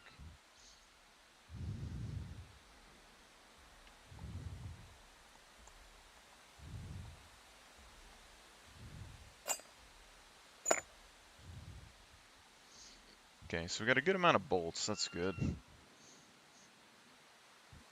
I mainly just need enough room to get my crowbar in here, which I think we have. Can drop the knife, but okay. Now we need water and food. Here's the thing, all right? See, if we go back to the trader, we're gonna need food, and at that point, if we buy food, it probably won't be worth it. If we hunt food, we're not guaranteed to find food. But I think we just go to the trader, to be honest.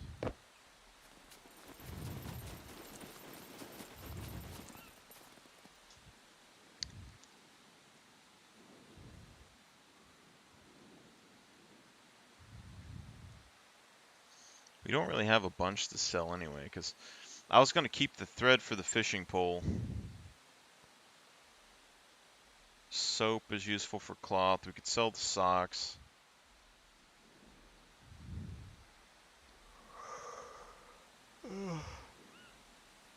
Could probably drop the axe if we wanted to. Don't need the shirt.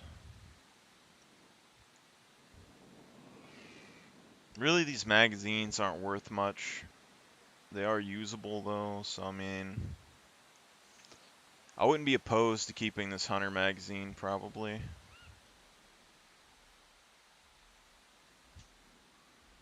Okay.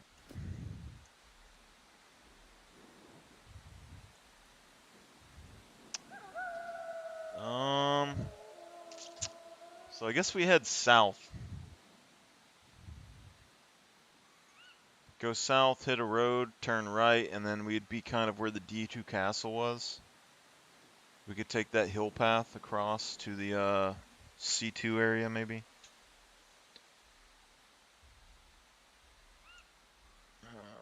South.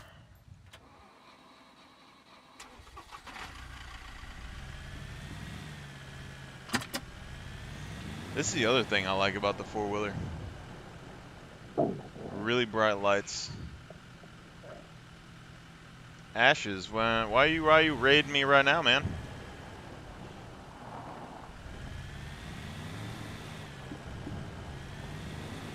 Welcome to the chat, though, man.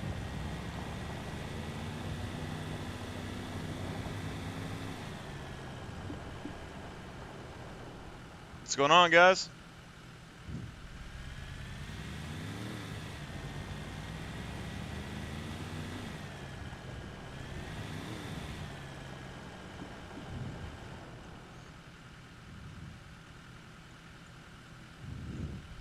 Welcome, welcome.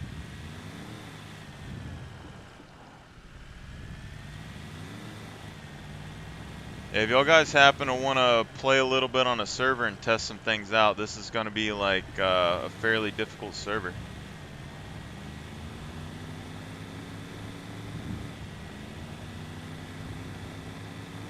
I hope we're on the right road, man.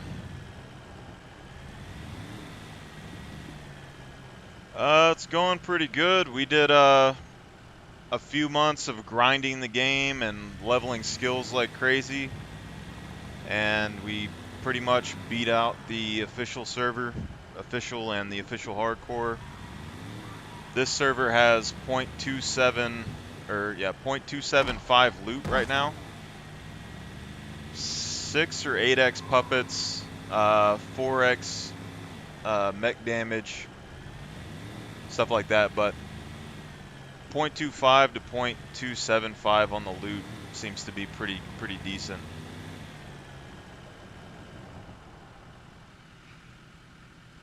There's no way we didn't miss a turn.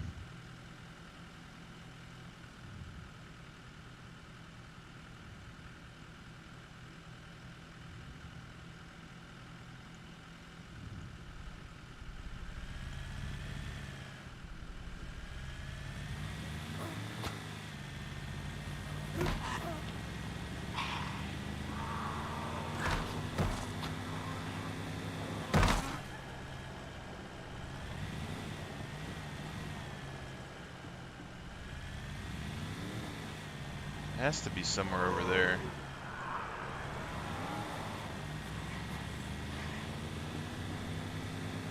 Yeah, we have a small base on here so far, but I've been playing. This is like the 4th day the server's been up. I found a motorcycle that blew up. I almost lost this 4-wheeler, and we've found 3 guns so far. I think this might be the turn.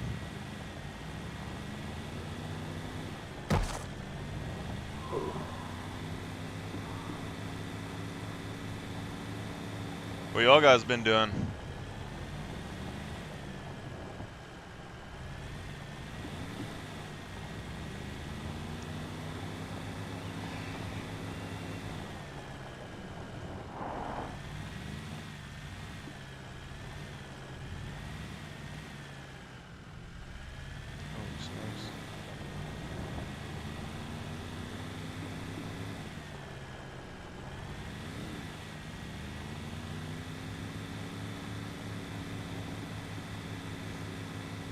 I think if I get more people on here.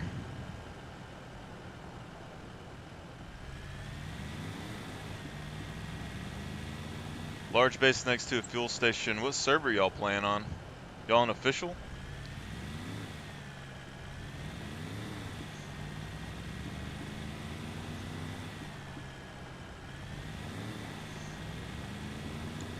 Yeah, I never understood why people put mines outside of their base. I prefer spike traps outside.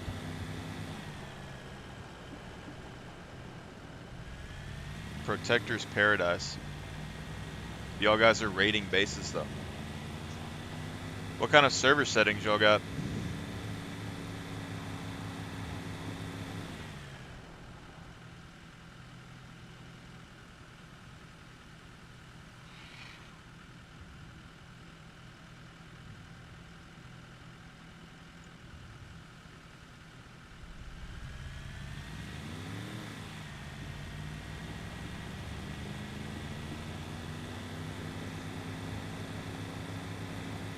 Is it like an easier server or is it a harder server?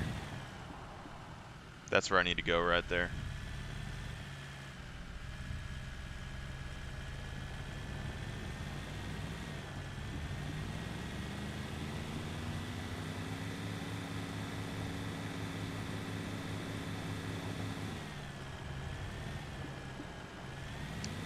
I did have somebody come into the chat earlier. They sent me a link to a competition they're going to be having. I don't know when they're going to have it though. But they have their own server they're going to set up with a cash prize for the winners. They invited me over there, but I don't have a team. You can play solo, but they said teams of 3, so I think 3 players are going to be the best. I don't really know if I want to get back into competitive gaming or not though. It's been 4 or 5 years.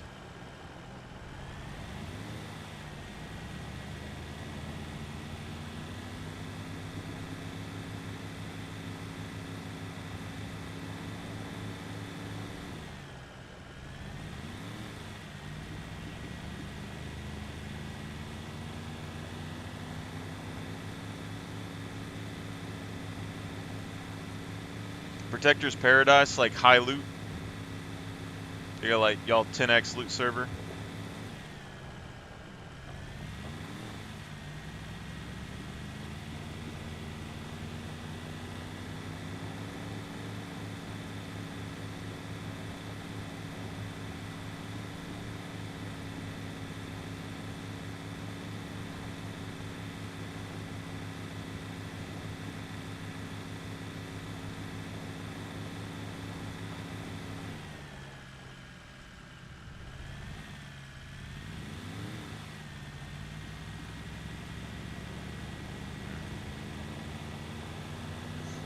X loot.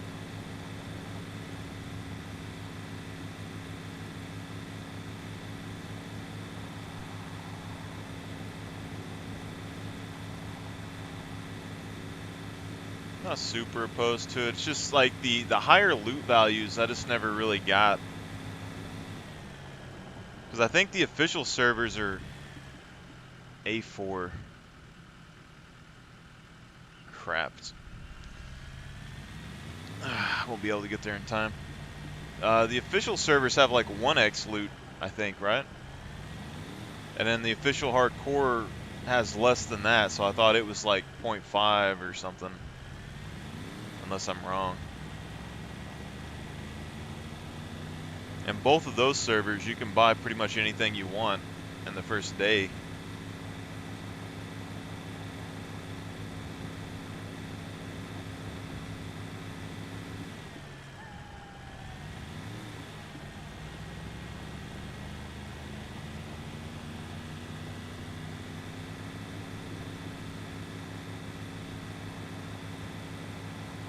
I think official server you can get anywhere between 8 to 15k in most of the POIs per run.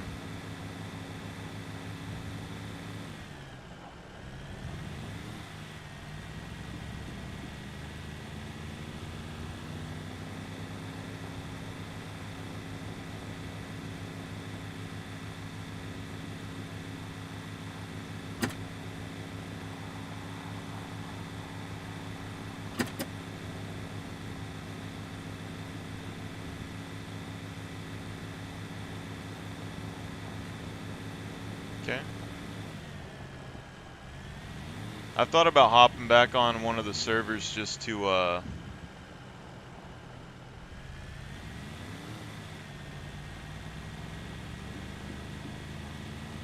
mean, I've heard rumors of cheaters on the official servers. That's about the gist I've seen on them.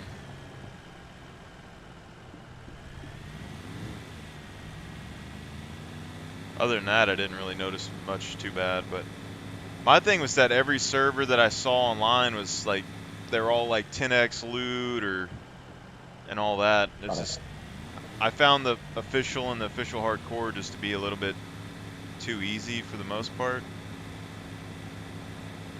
So I kind of wanted something that had lower loot spawns, but now I'm playing by myself all the time, so.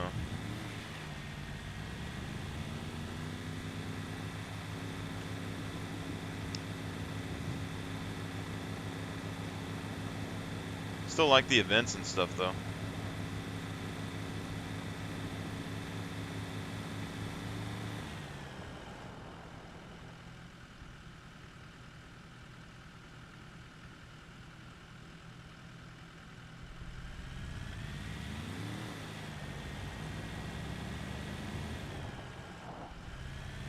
Go to the trader. Preferably without damaging this quad, because I really don't want to pay to repair it anymore.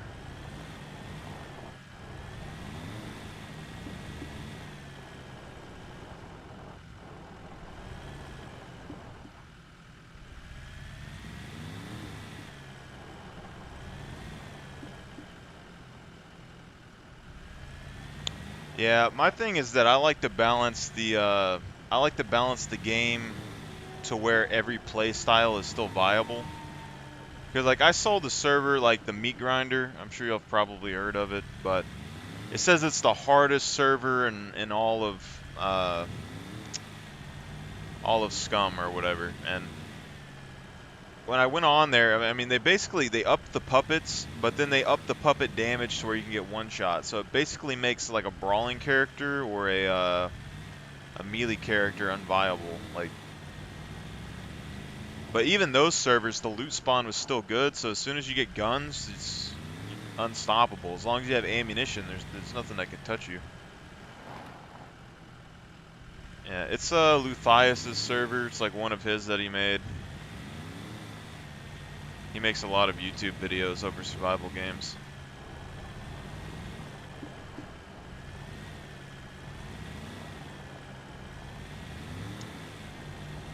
Yeah, I mean, it still has a use against puppets if you can stun lock them, but I don't like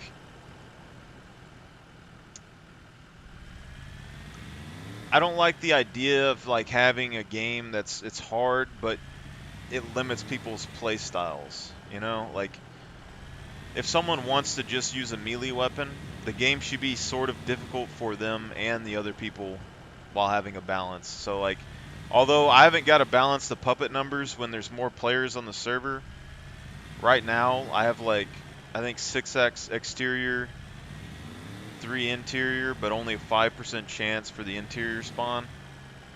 Doesn't really affect bunkers or churches and stuff like that.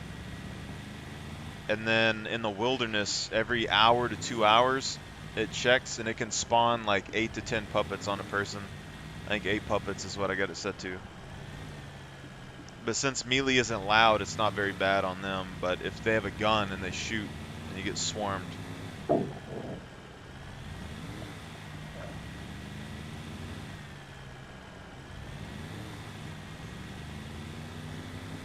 Like if all you have is melee, I would make it hard on you. But like my character doesn't have any melee skill and has 5 constitution, he can fight 8 puppets fairly easily. I mean, it's a close fight, but it's not too bad.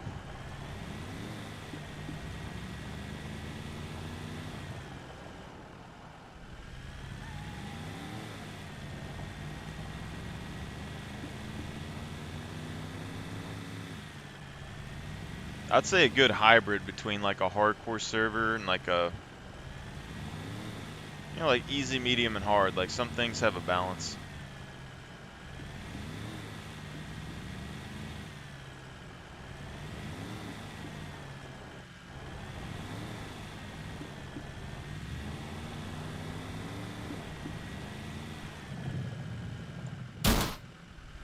I really need to stop. Oh my god, that damaged my quad. Jesus. I didn't know that was going to damage it. God.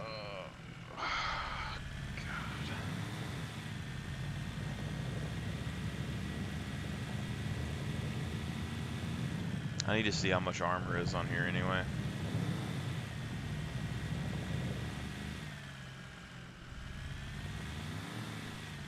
See, I was thinking about adjusting the pistol and armor prices, but the I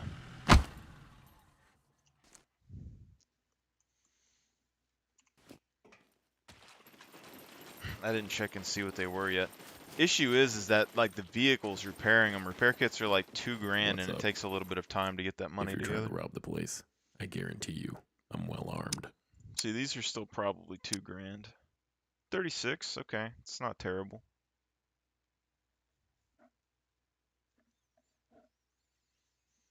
I was thinking about putting these to like 5, but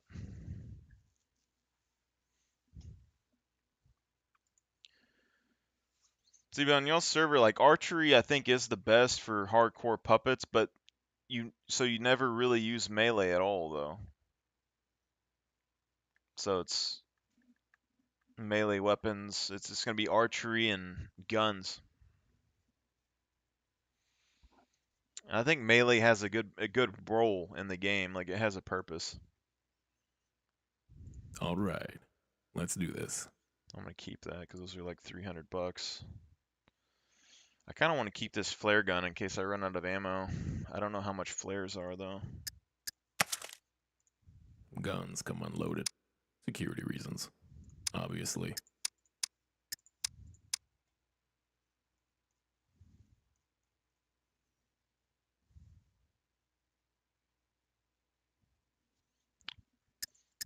All right, man. Thank you, man. Wish you luck on your trip or whatever you're going on for.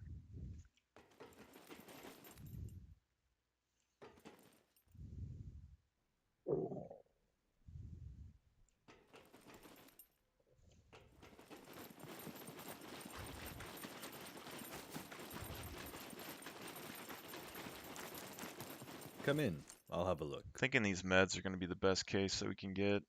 I wish this alcohol isn't selling for much, to be honest. These aren't selling for as much as I thought they would have been either, so it's really just I'll the be here pain when you pills need and me. the antibiotics.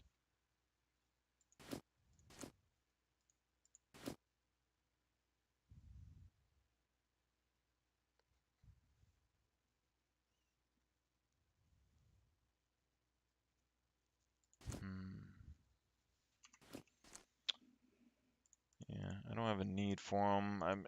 If I was gonna level medical, I could keep these alcohols, but they're not really worth it. And I don't need these bandages, so at least the bandages I got a decent amount of money for. Go ahead. You'll need these sooner or later.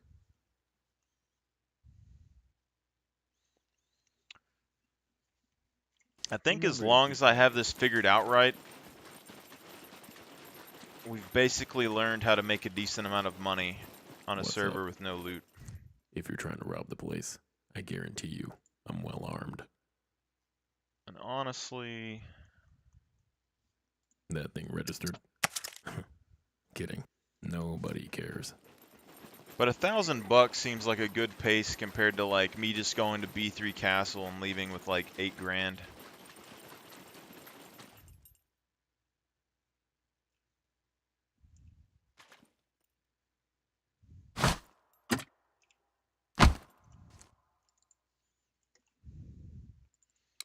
Okay, get rid of this, keep that, keep the bullets. Sell socks.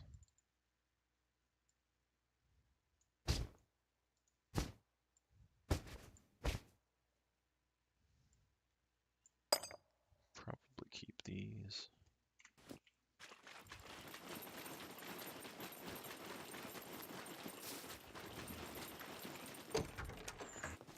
What could buy?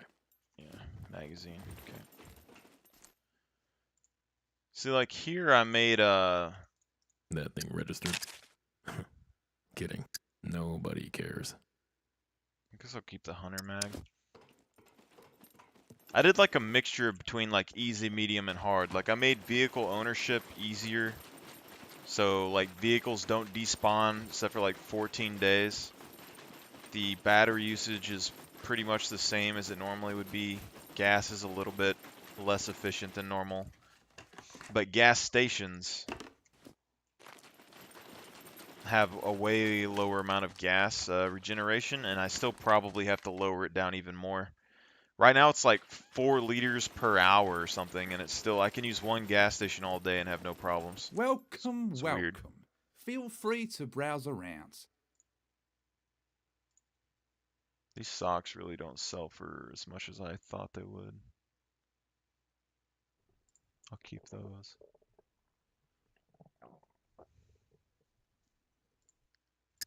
Let's see what you have. The $1,100, but if I buy like an MRE, it's not worth it.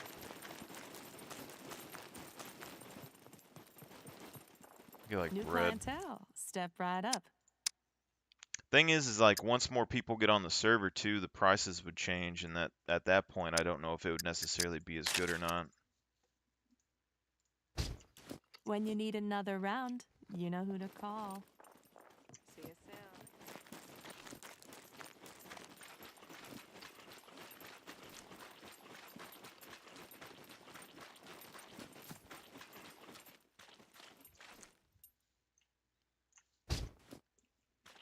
See, but basically what we found out is that if you want to play on a server with a really low loot, you spawn, you go and you craft a normal backpack, you kill an animal, you carry as much meat as you can to a trader, you buy thread, you go kill puppets, get you a big backpack like this, make 2 of them, then you can get, you know, 600, 700 bucks for killing animals to the trader, buy a crowbar, and at that point you go to the bunkers and you start raiding the medical cabinets, and you have the potential for green key cards, potential to find guns, things like that. But it seems like pain pills and antibiotics are the only thing worth selling out of the bunkers. Is what it seems like anyway.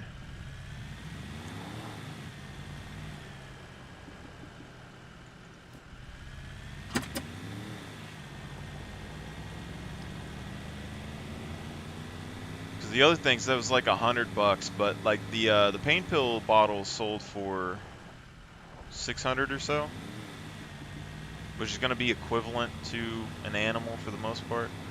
But the animals aren't even selling for as much on this server because the player pop isn't as high.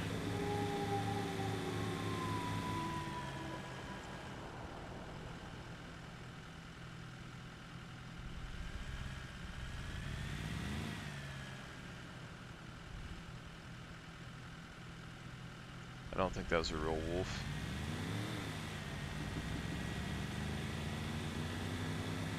The whole thought process on this is this was going to be like the test server to eventually make a bigger one.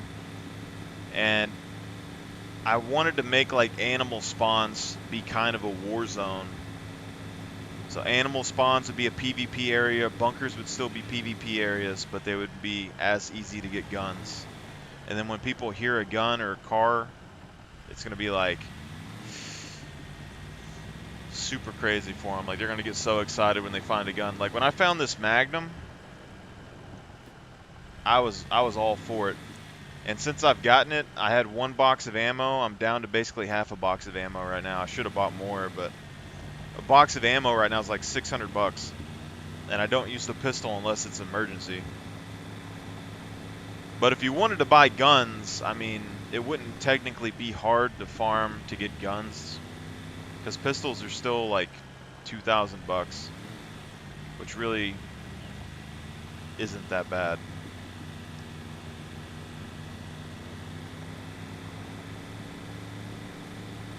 But this quad helps so much. Like if you don't have the quad, it's way harder.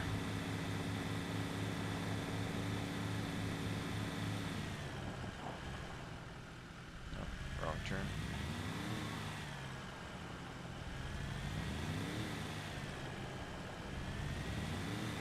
Because you basically have a lot shorter route. Like if you don't know where the animals spawn in the map and you don't have a vehicle, it's gonna take you a while. But I know, you know, 4 or 5 decent animal zones, 'cause they spawn pretty frequently.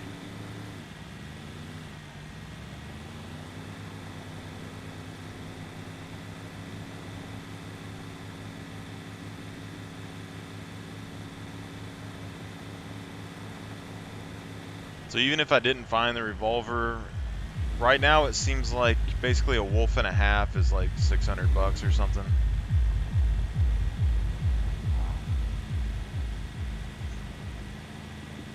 So you're looking at about 4 trips or so to buy a revolver. So it's not nearly as hard of a server as I had wanted to make in the first place, but it's actually not bad. It feels pretty good.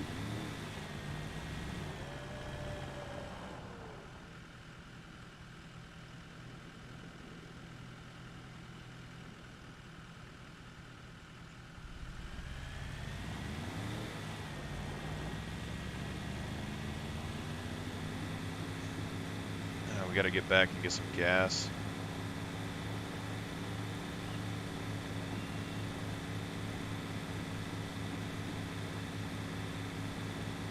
See, but on this server, you have no sector spawns, no base spawns. I activated squad spawns, but I don't think they work. The idea was that spawns were going to be like a rare thing that you'd have to decide to use or not. The low loot, there's 2 of each vehicle on the map. It's only a 10-person limit right now.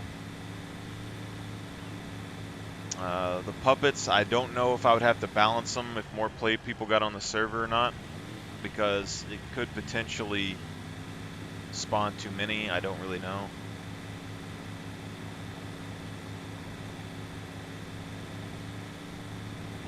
But it's just like in the official servers, I would get on there and I'd spend like 2 or 3 days just farming my like player stats up. In this game, since it's harder to get loot and stuff, I don't feel like farming stats because it puts you so far behind trying to get your character put together, you know, and your base and everything. Because I could have potentially built a decent base already, just out of wood. But it would have used quite a bit of nail. Like, it would have used a decent amount of nails. And then I needed the locks to end up locking everything and everything. So, 4 days, I've found enough locks to maybe make 1 advanced lock so far.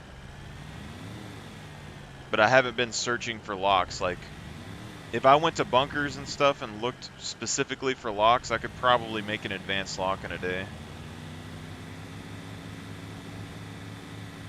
And just driving around, I've found 2 screwdrivers so far, so. But if I would drive around to gas or garages and stuff, I would probably find more screwdrivers.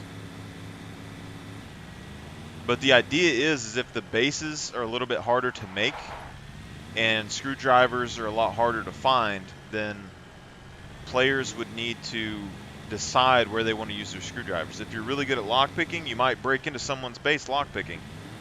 But the main ways to get loot in the game are going to be with the kill boxes and stuff, so it's up to you if you want to use your stuff on a kill box or not. And that makes C4s one of the more important base raiding tools.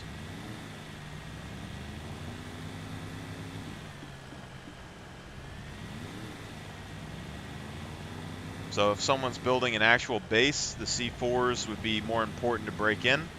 I also lowered the base claiming time on this server to like 6 hours.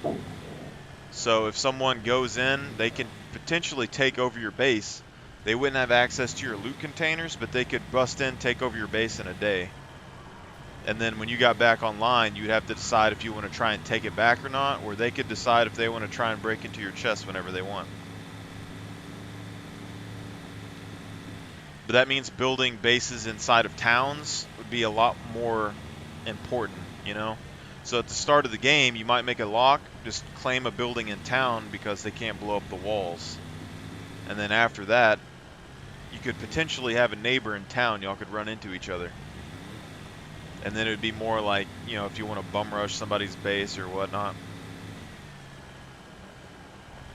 But it makes bases and cars and all that and guns more prestige.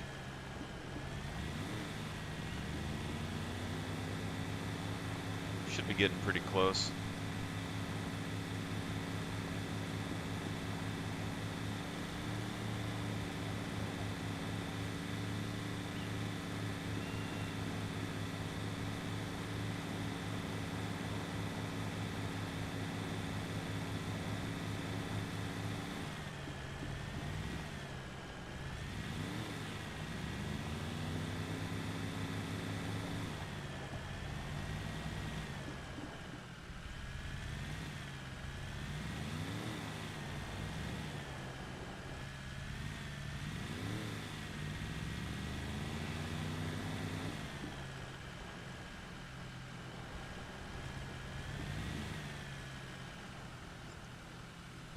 See, I haven't tried this gas station with an actual car yet, but with this quad,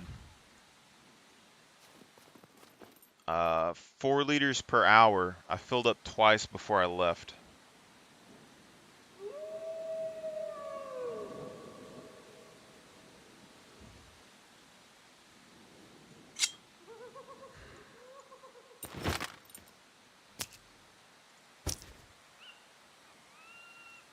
Potentially.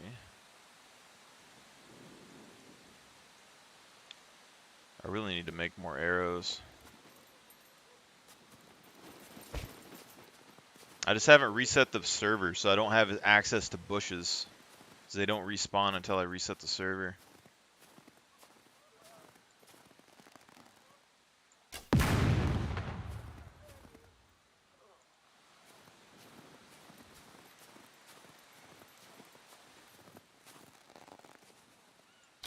Oh, come on.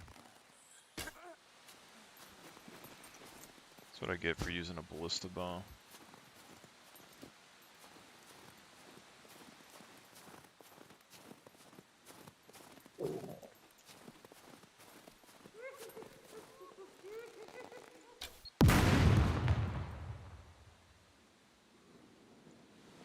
Alright. See, so this was down 2 circles, I think, when I left. And so I left here, I went to one bunker, left that bunker, went to a second bunker, then we went to the trader. And it's already a circle and a half up. 4 liters per hour. So I need to drop this to like a half a liter an hour or something.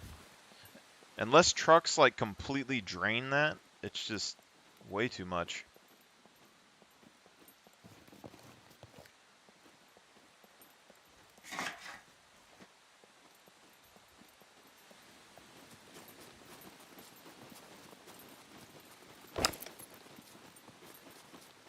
All I've found is birdshot for this, though. It's not really the best for puppets, but I mean, it's better than nothing.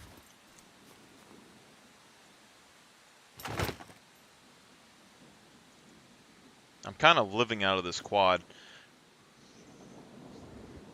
But I ran into this problem before because I was living out of a cruiser bike and I accidentally hit a rock and it blew up and I lost pretty much everything. Was not the best situation.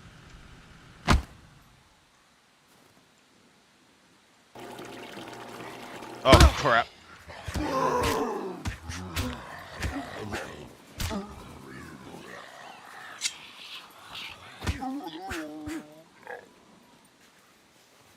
Of course there'd be another one.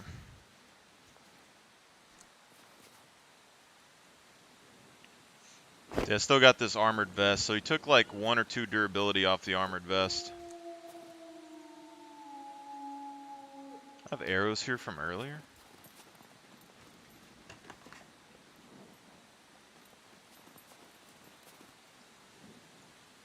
I wasn't a big fan of quads before though, but it's really growing on me. This quad is not too shabby. I mean, they're really silent too. They don't seem too bad on gas. I mean, we basically used the same amount that we used to travel to the other bunker. So, if dirt bikes and quads use a similar amount of gas and the pickup trucks used a lot more gas where it was harder to use on one gas station, I'd be fine with this. Because quads and motorcycles are easier to shoot when you're on foot.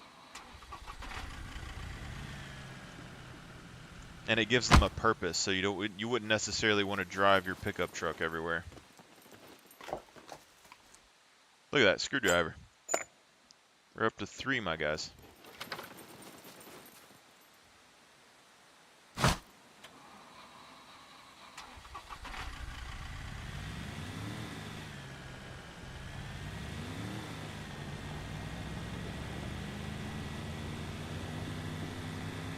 So I got about $1,000 right now. I still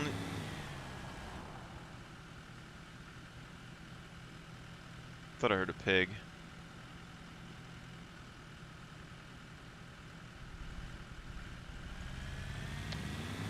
I got about $1,000 right now, so if I get another $1,000, I can repair this quad a bit more.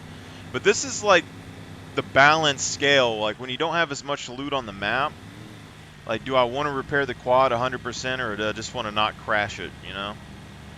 Because I still don't have a hiking bag yet, and I can't really level my strength up until I get a hiking bag. After that, I can passive level my strength to 5. Once I get to 5 strength, then I can crowbar everything very, very quickly compared to what I am now. It's going to be like half the duration. And I need to use the crowbar to save on toolboxes and to save on locks and screwdrivers. Then I can get to where I can do a kill box, and at that point, I'll get access to plenty of guns.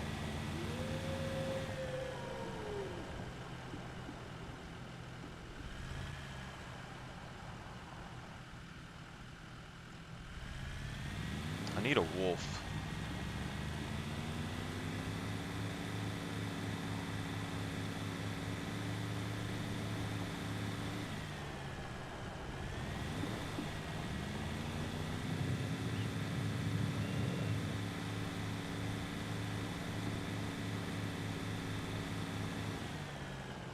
Home sweet home, I guess.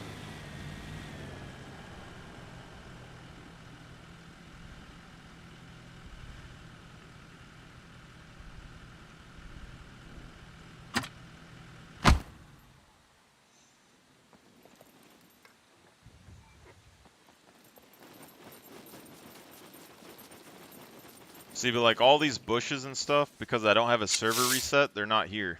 I've cut down all this stuff around this cabin. So I need to set it, I guess, inside of the server settings. I think like twice a day. Be alright. I don't necessarily want to just be able to cut down the same trees all day long.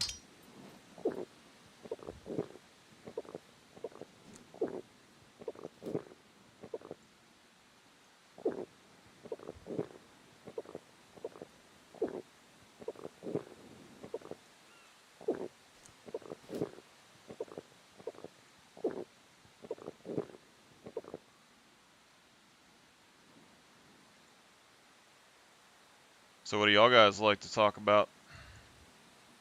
Something y'all been doing on y'all's server that's interesting or anything?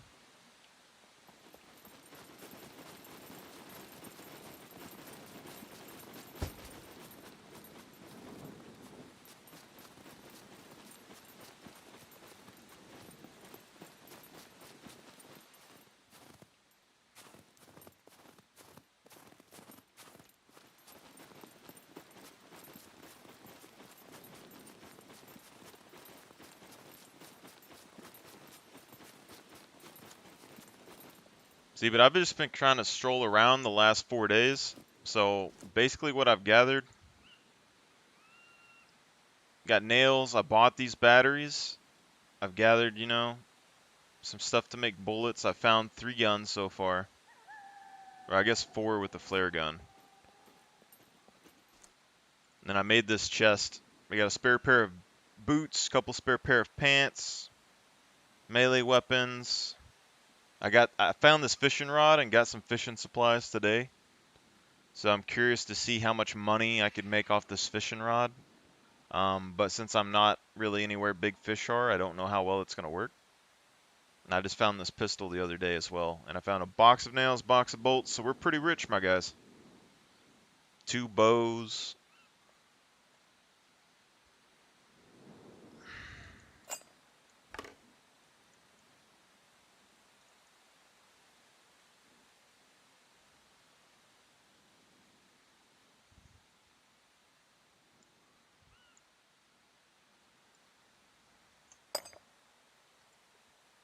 See, but what happens is, because it's a harder server with the lower loot, the more players that get on, the more loot they gather, that's what eventually is going to flood the map with more loot. That's how it is in most survival games, so.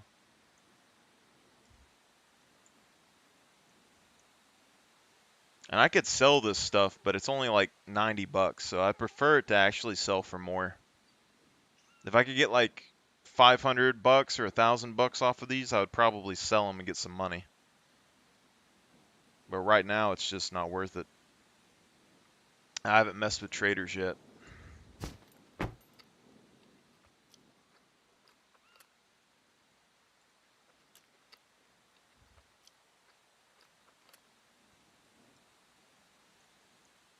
Okay, get that, some socks.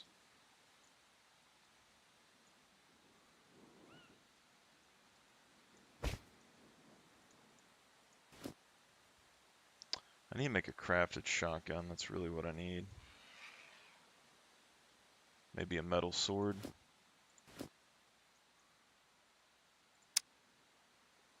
Two metal, two rope,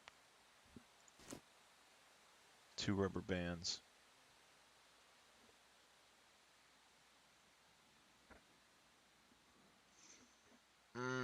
We don't have another rubber band.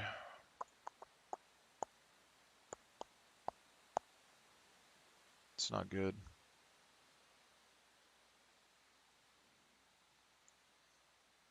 We need to make another axe anyway, though, so.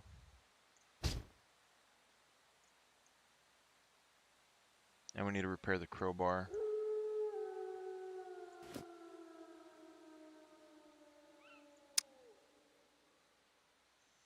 Bolt nail, 2 scrap, 2 lumber.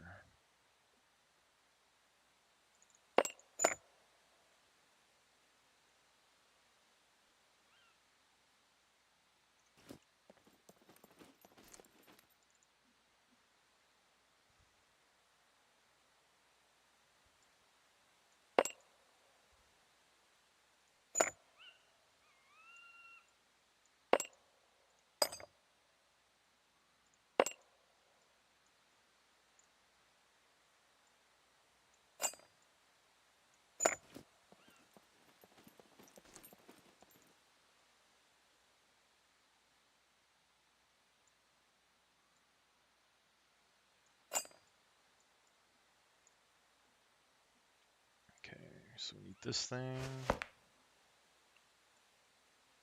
So leave the cleaver.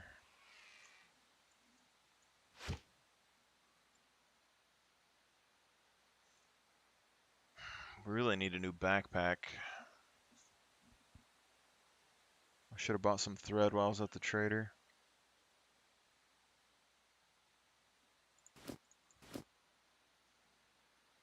I know it isn't worth it to repair the quiver, but I don't know if it's worth it to repair improvised backpacks.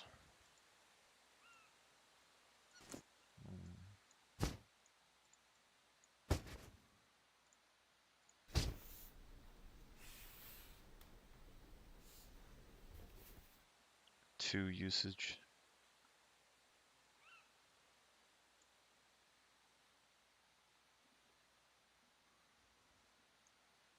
Okay.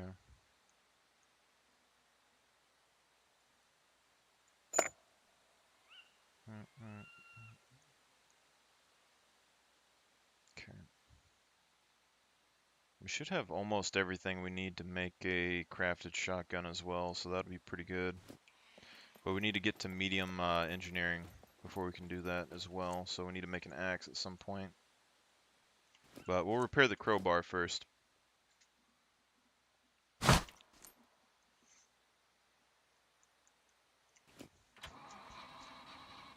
So here's the thing though, without the quad, I'd be doing all this on foot, and it would take way longer, and that's where I'm kind of iffy on making this, because I mean, I would basically have to set around the trader. Like if I set around C2 trader, I could sit there and make money. But it would take me, you know, a little bit of time to hunt an animal down and then bring it to the trader and sell it.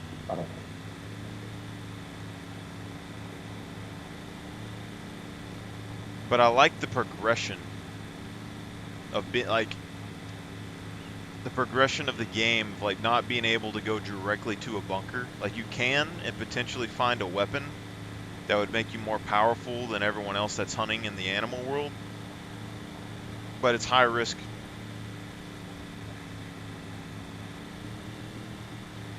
And then after you get access to a crowbar, then you can go and do it. It's like right now, like if my crowbar breaks or if I lose it, I mean, I found a spare randomly in a garage, but if I lost it and I lost my money, I'd basically be back to hunting animals again.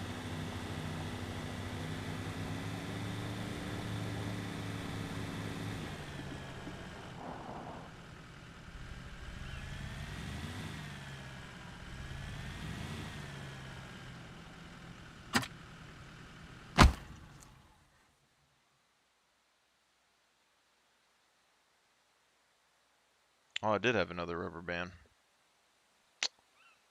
Gosh darn it. I've got 3 in here.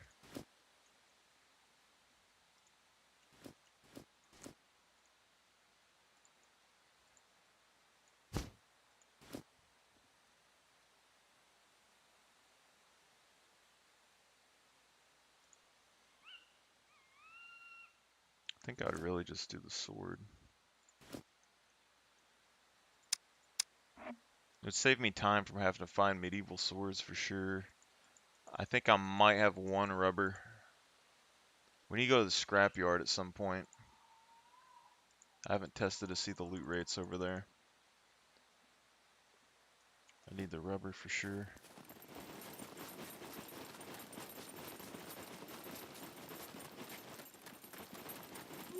See, this place, a lot of sticks. There is a wolf that spawns over here.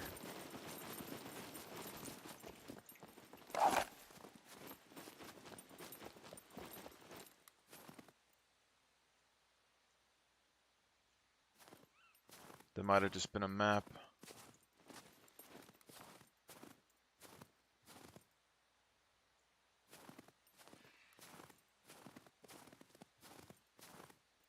It's the only thing I don't like about the snow is they have these fake map howls that really mess me up when I really want a wolf and it's a map howl and you try to chase it. Terrible.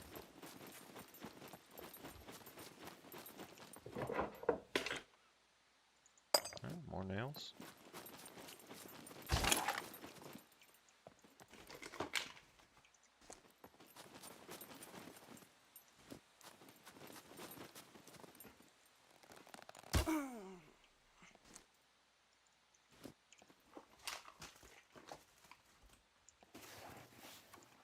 Not sure how that thing didn't wake up before.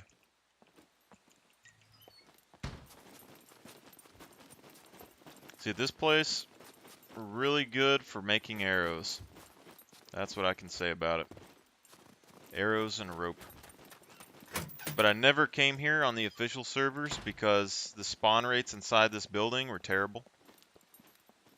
But I actually come here now.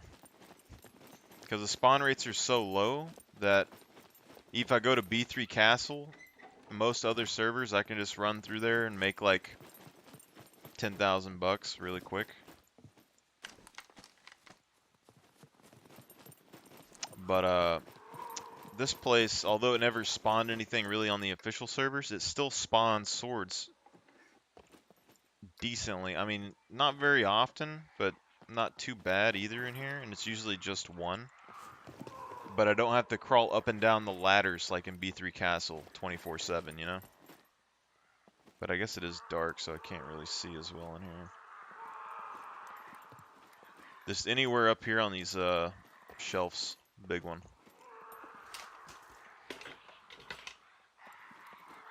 This place is also fairly easy to defend as well, if you have a group.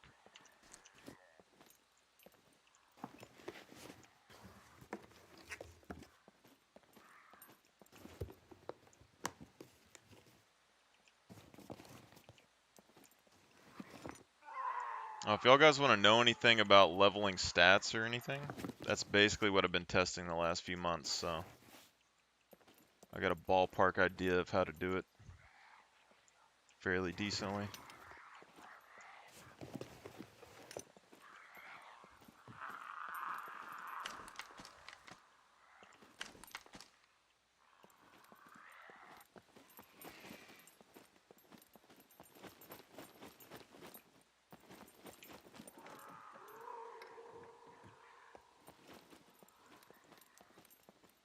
It's so freaking dark.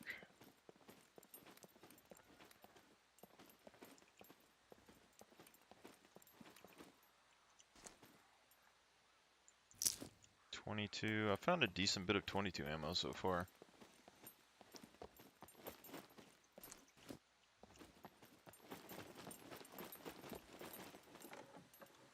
I was hoping to find one at some point, but I just haven't run into it yet.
Look at that sword.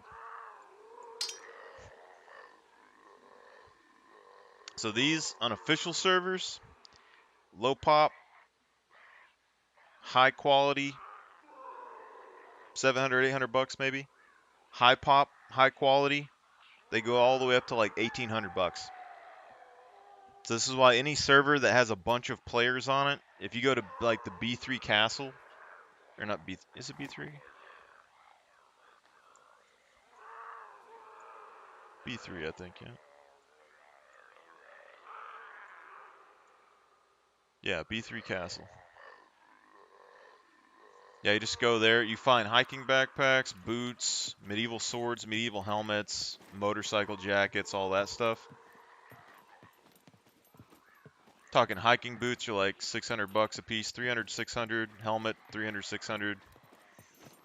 Swords, 600 to 1800. Shotguns, 1,000 usually. Hiking backpacks, there all the time. Normal stuff all the time on the ground.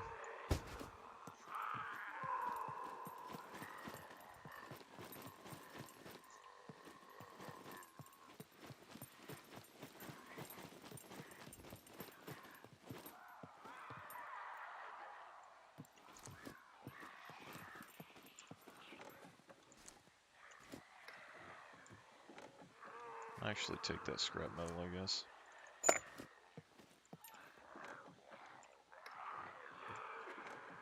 Normally what I do on those servers, I just build a box outside of it. All the boxes inside of there can drop toolboxes and all that stuff, so you'll get like 20 toolboxes, you'll get chainsaws. And not that many people go there and loot, so fairly safe. But it's also really easy to ambush people in that place as well. So even if they did go loot there, all you'd have to do is sit in the bushes and wait for them to climb up a tower.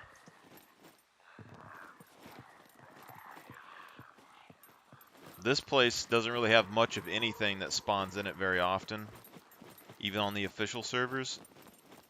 But they can still spawn bows and stuff. But it seems to have much better drops on the lower loot server, even if it isn't as frequent. Oh, also crossbows. Crossbows, compound bows, compound sights, all that stuff at B3 Castle.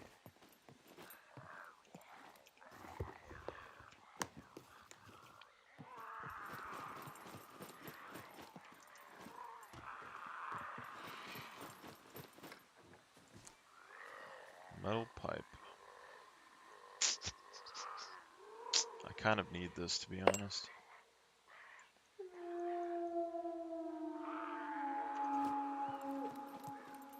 I think that one might have been an actual wolf. I think that is an actual wolf.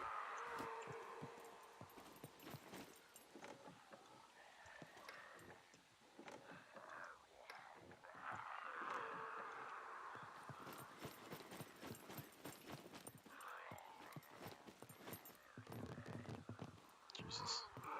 Sometimes there's a shotgun up here on this desk, so I'm kind of looking at it.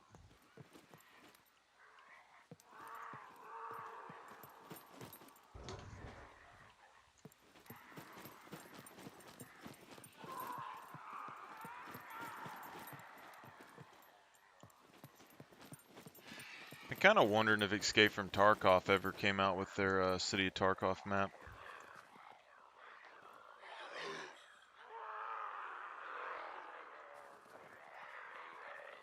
Hmm.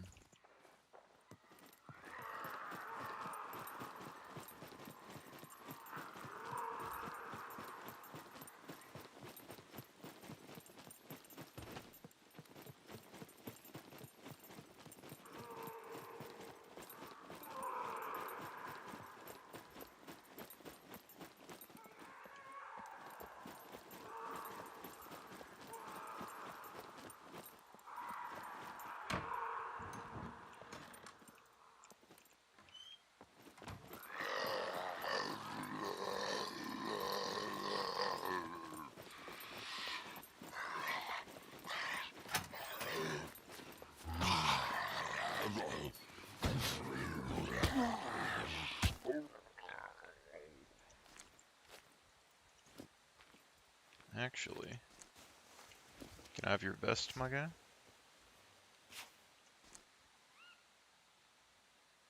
Actually, bolts and nails. I do not mind, sir.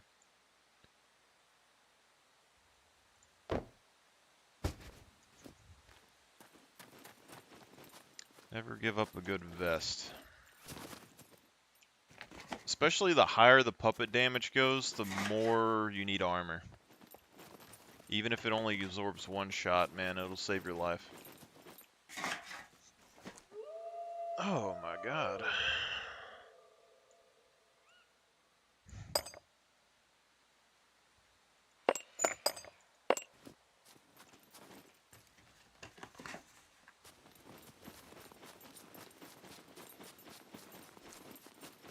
Okay, so what else did we need here?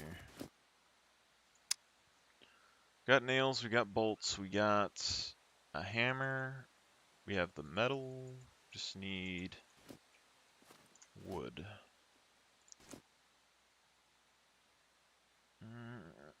We'll do this at the town.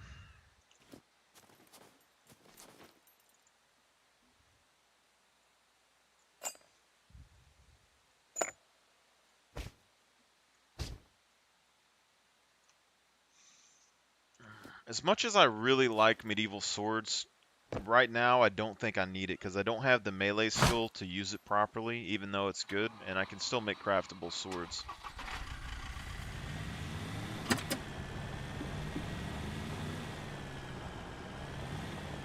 I really need to make a training sword. That's going to be something that I need to make.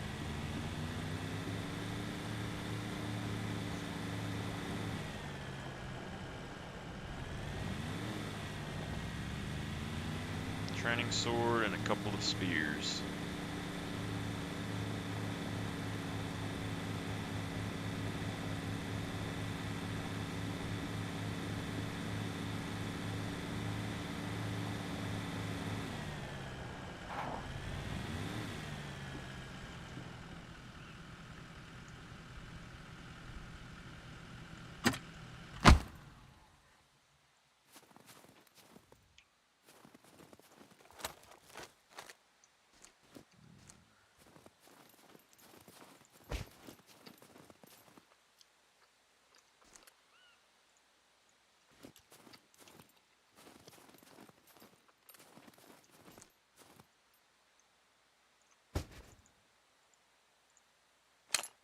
I kind of wanted to repair this, but I don't know if it's worth it. It's probably not.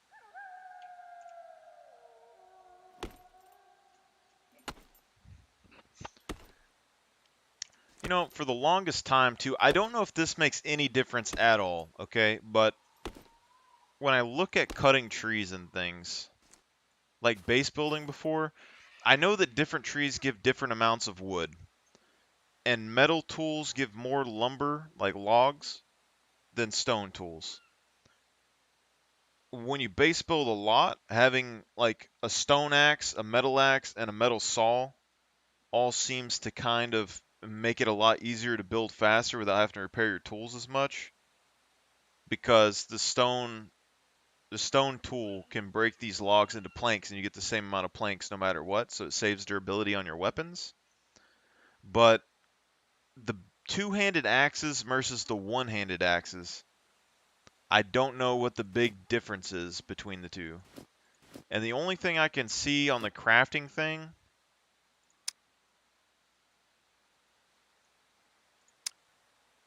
this one says it's decent quality, and the other one just says that it's, you know, not the best quality. But it seems to do similar durability damage no matter what you use with it, so I don't really know. Sometimes I feel like the big axe gives you more logs, but I don't think it does. It could possibly have a higher durability, but it's a toss-up for me.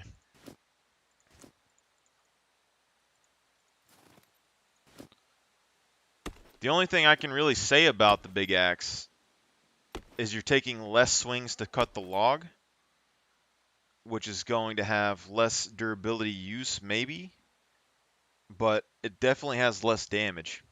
or less sound to attract people toward you.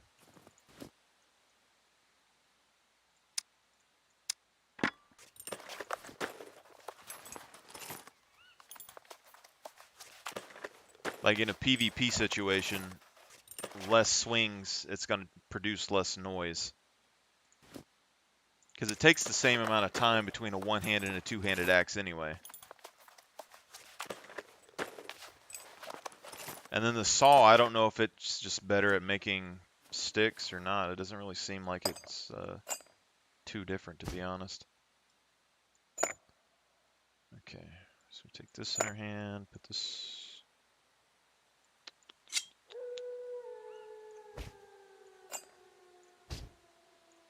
Stick that in there for a minute.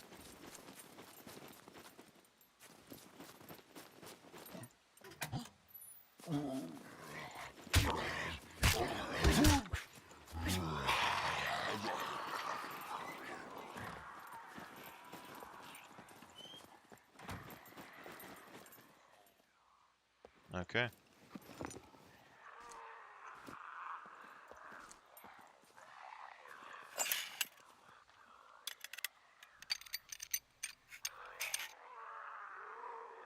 They actually use the whole... Hold up. Give me 1 second here. Do you not need a drill press to repair this?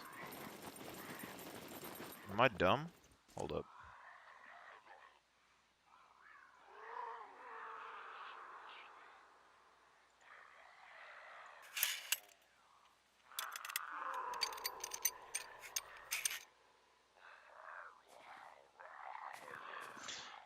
Also, why is the crowbar so much easier to repair than every other tool? Like the sword, it does like 3 to 7 at a time. It doesn't repair it all at once.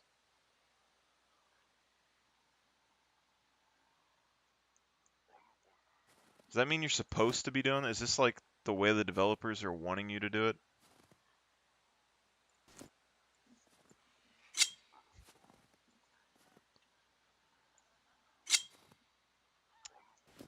That is odd.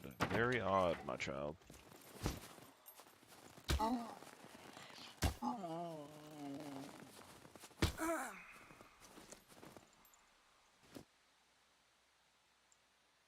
You just eat my arrows.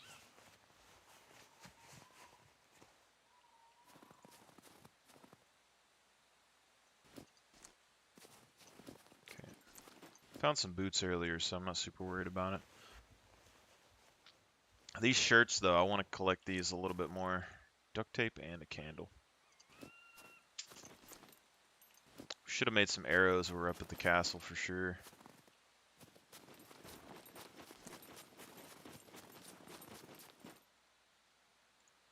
Okay, we might waste a repair kit right here, but I'm curious. Because I don't necessarily want to rebuild this axe.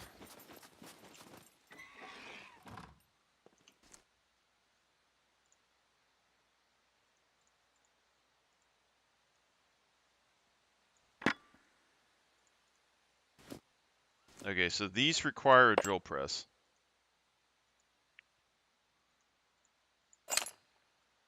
Or it's not repairable.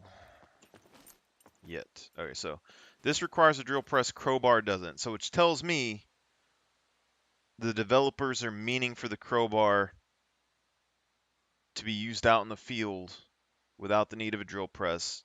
So probably bunkers.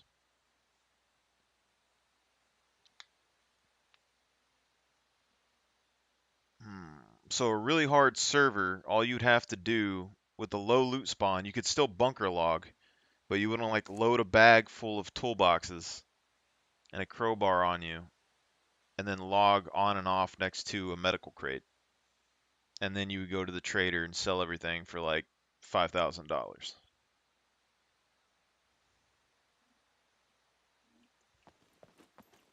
Anywho.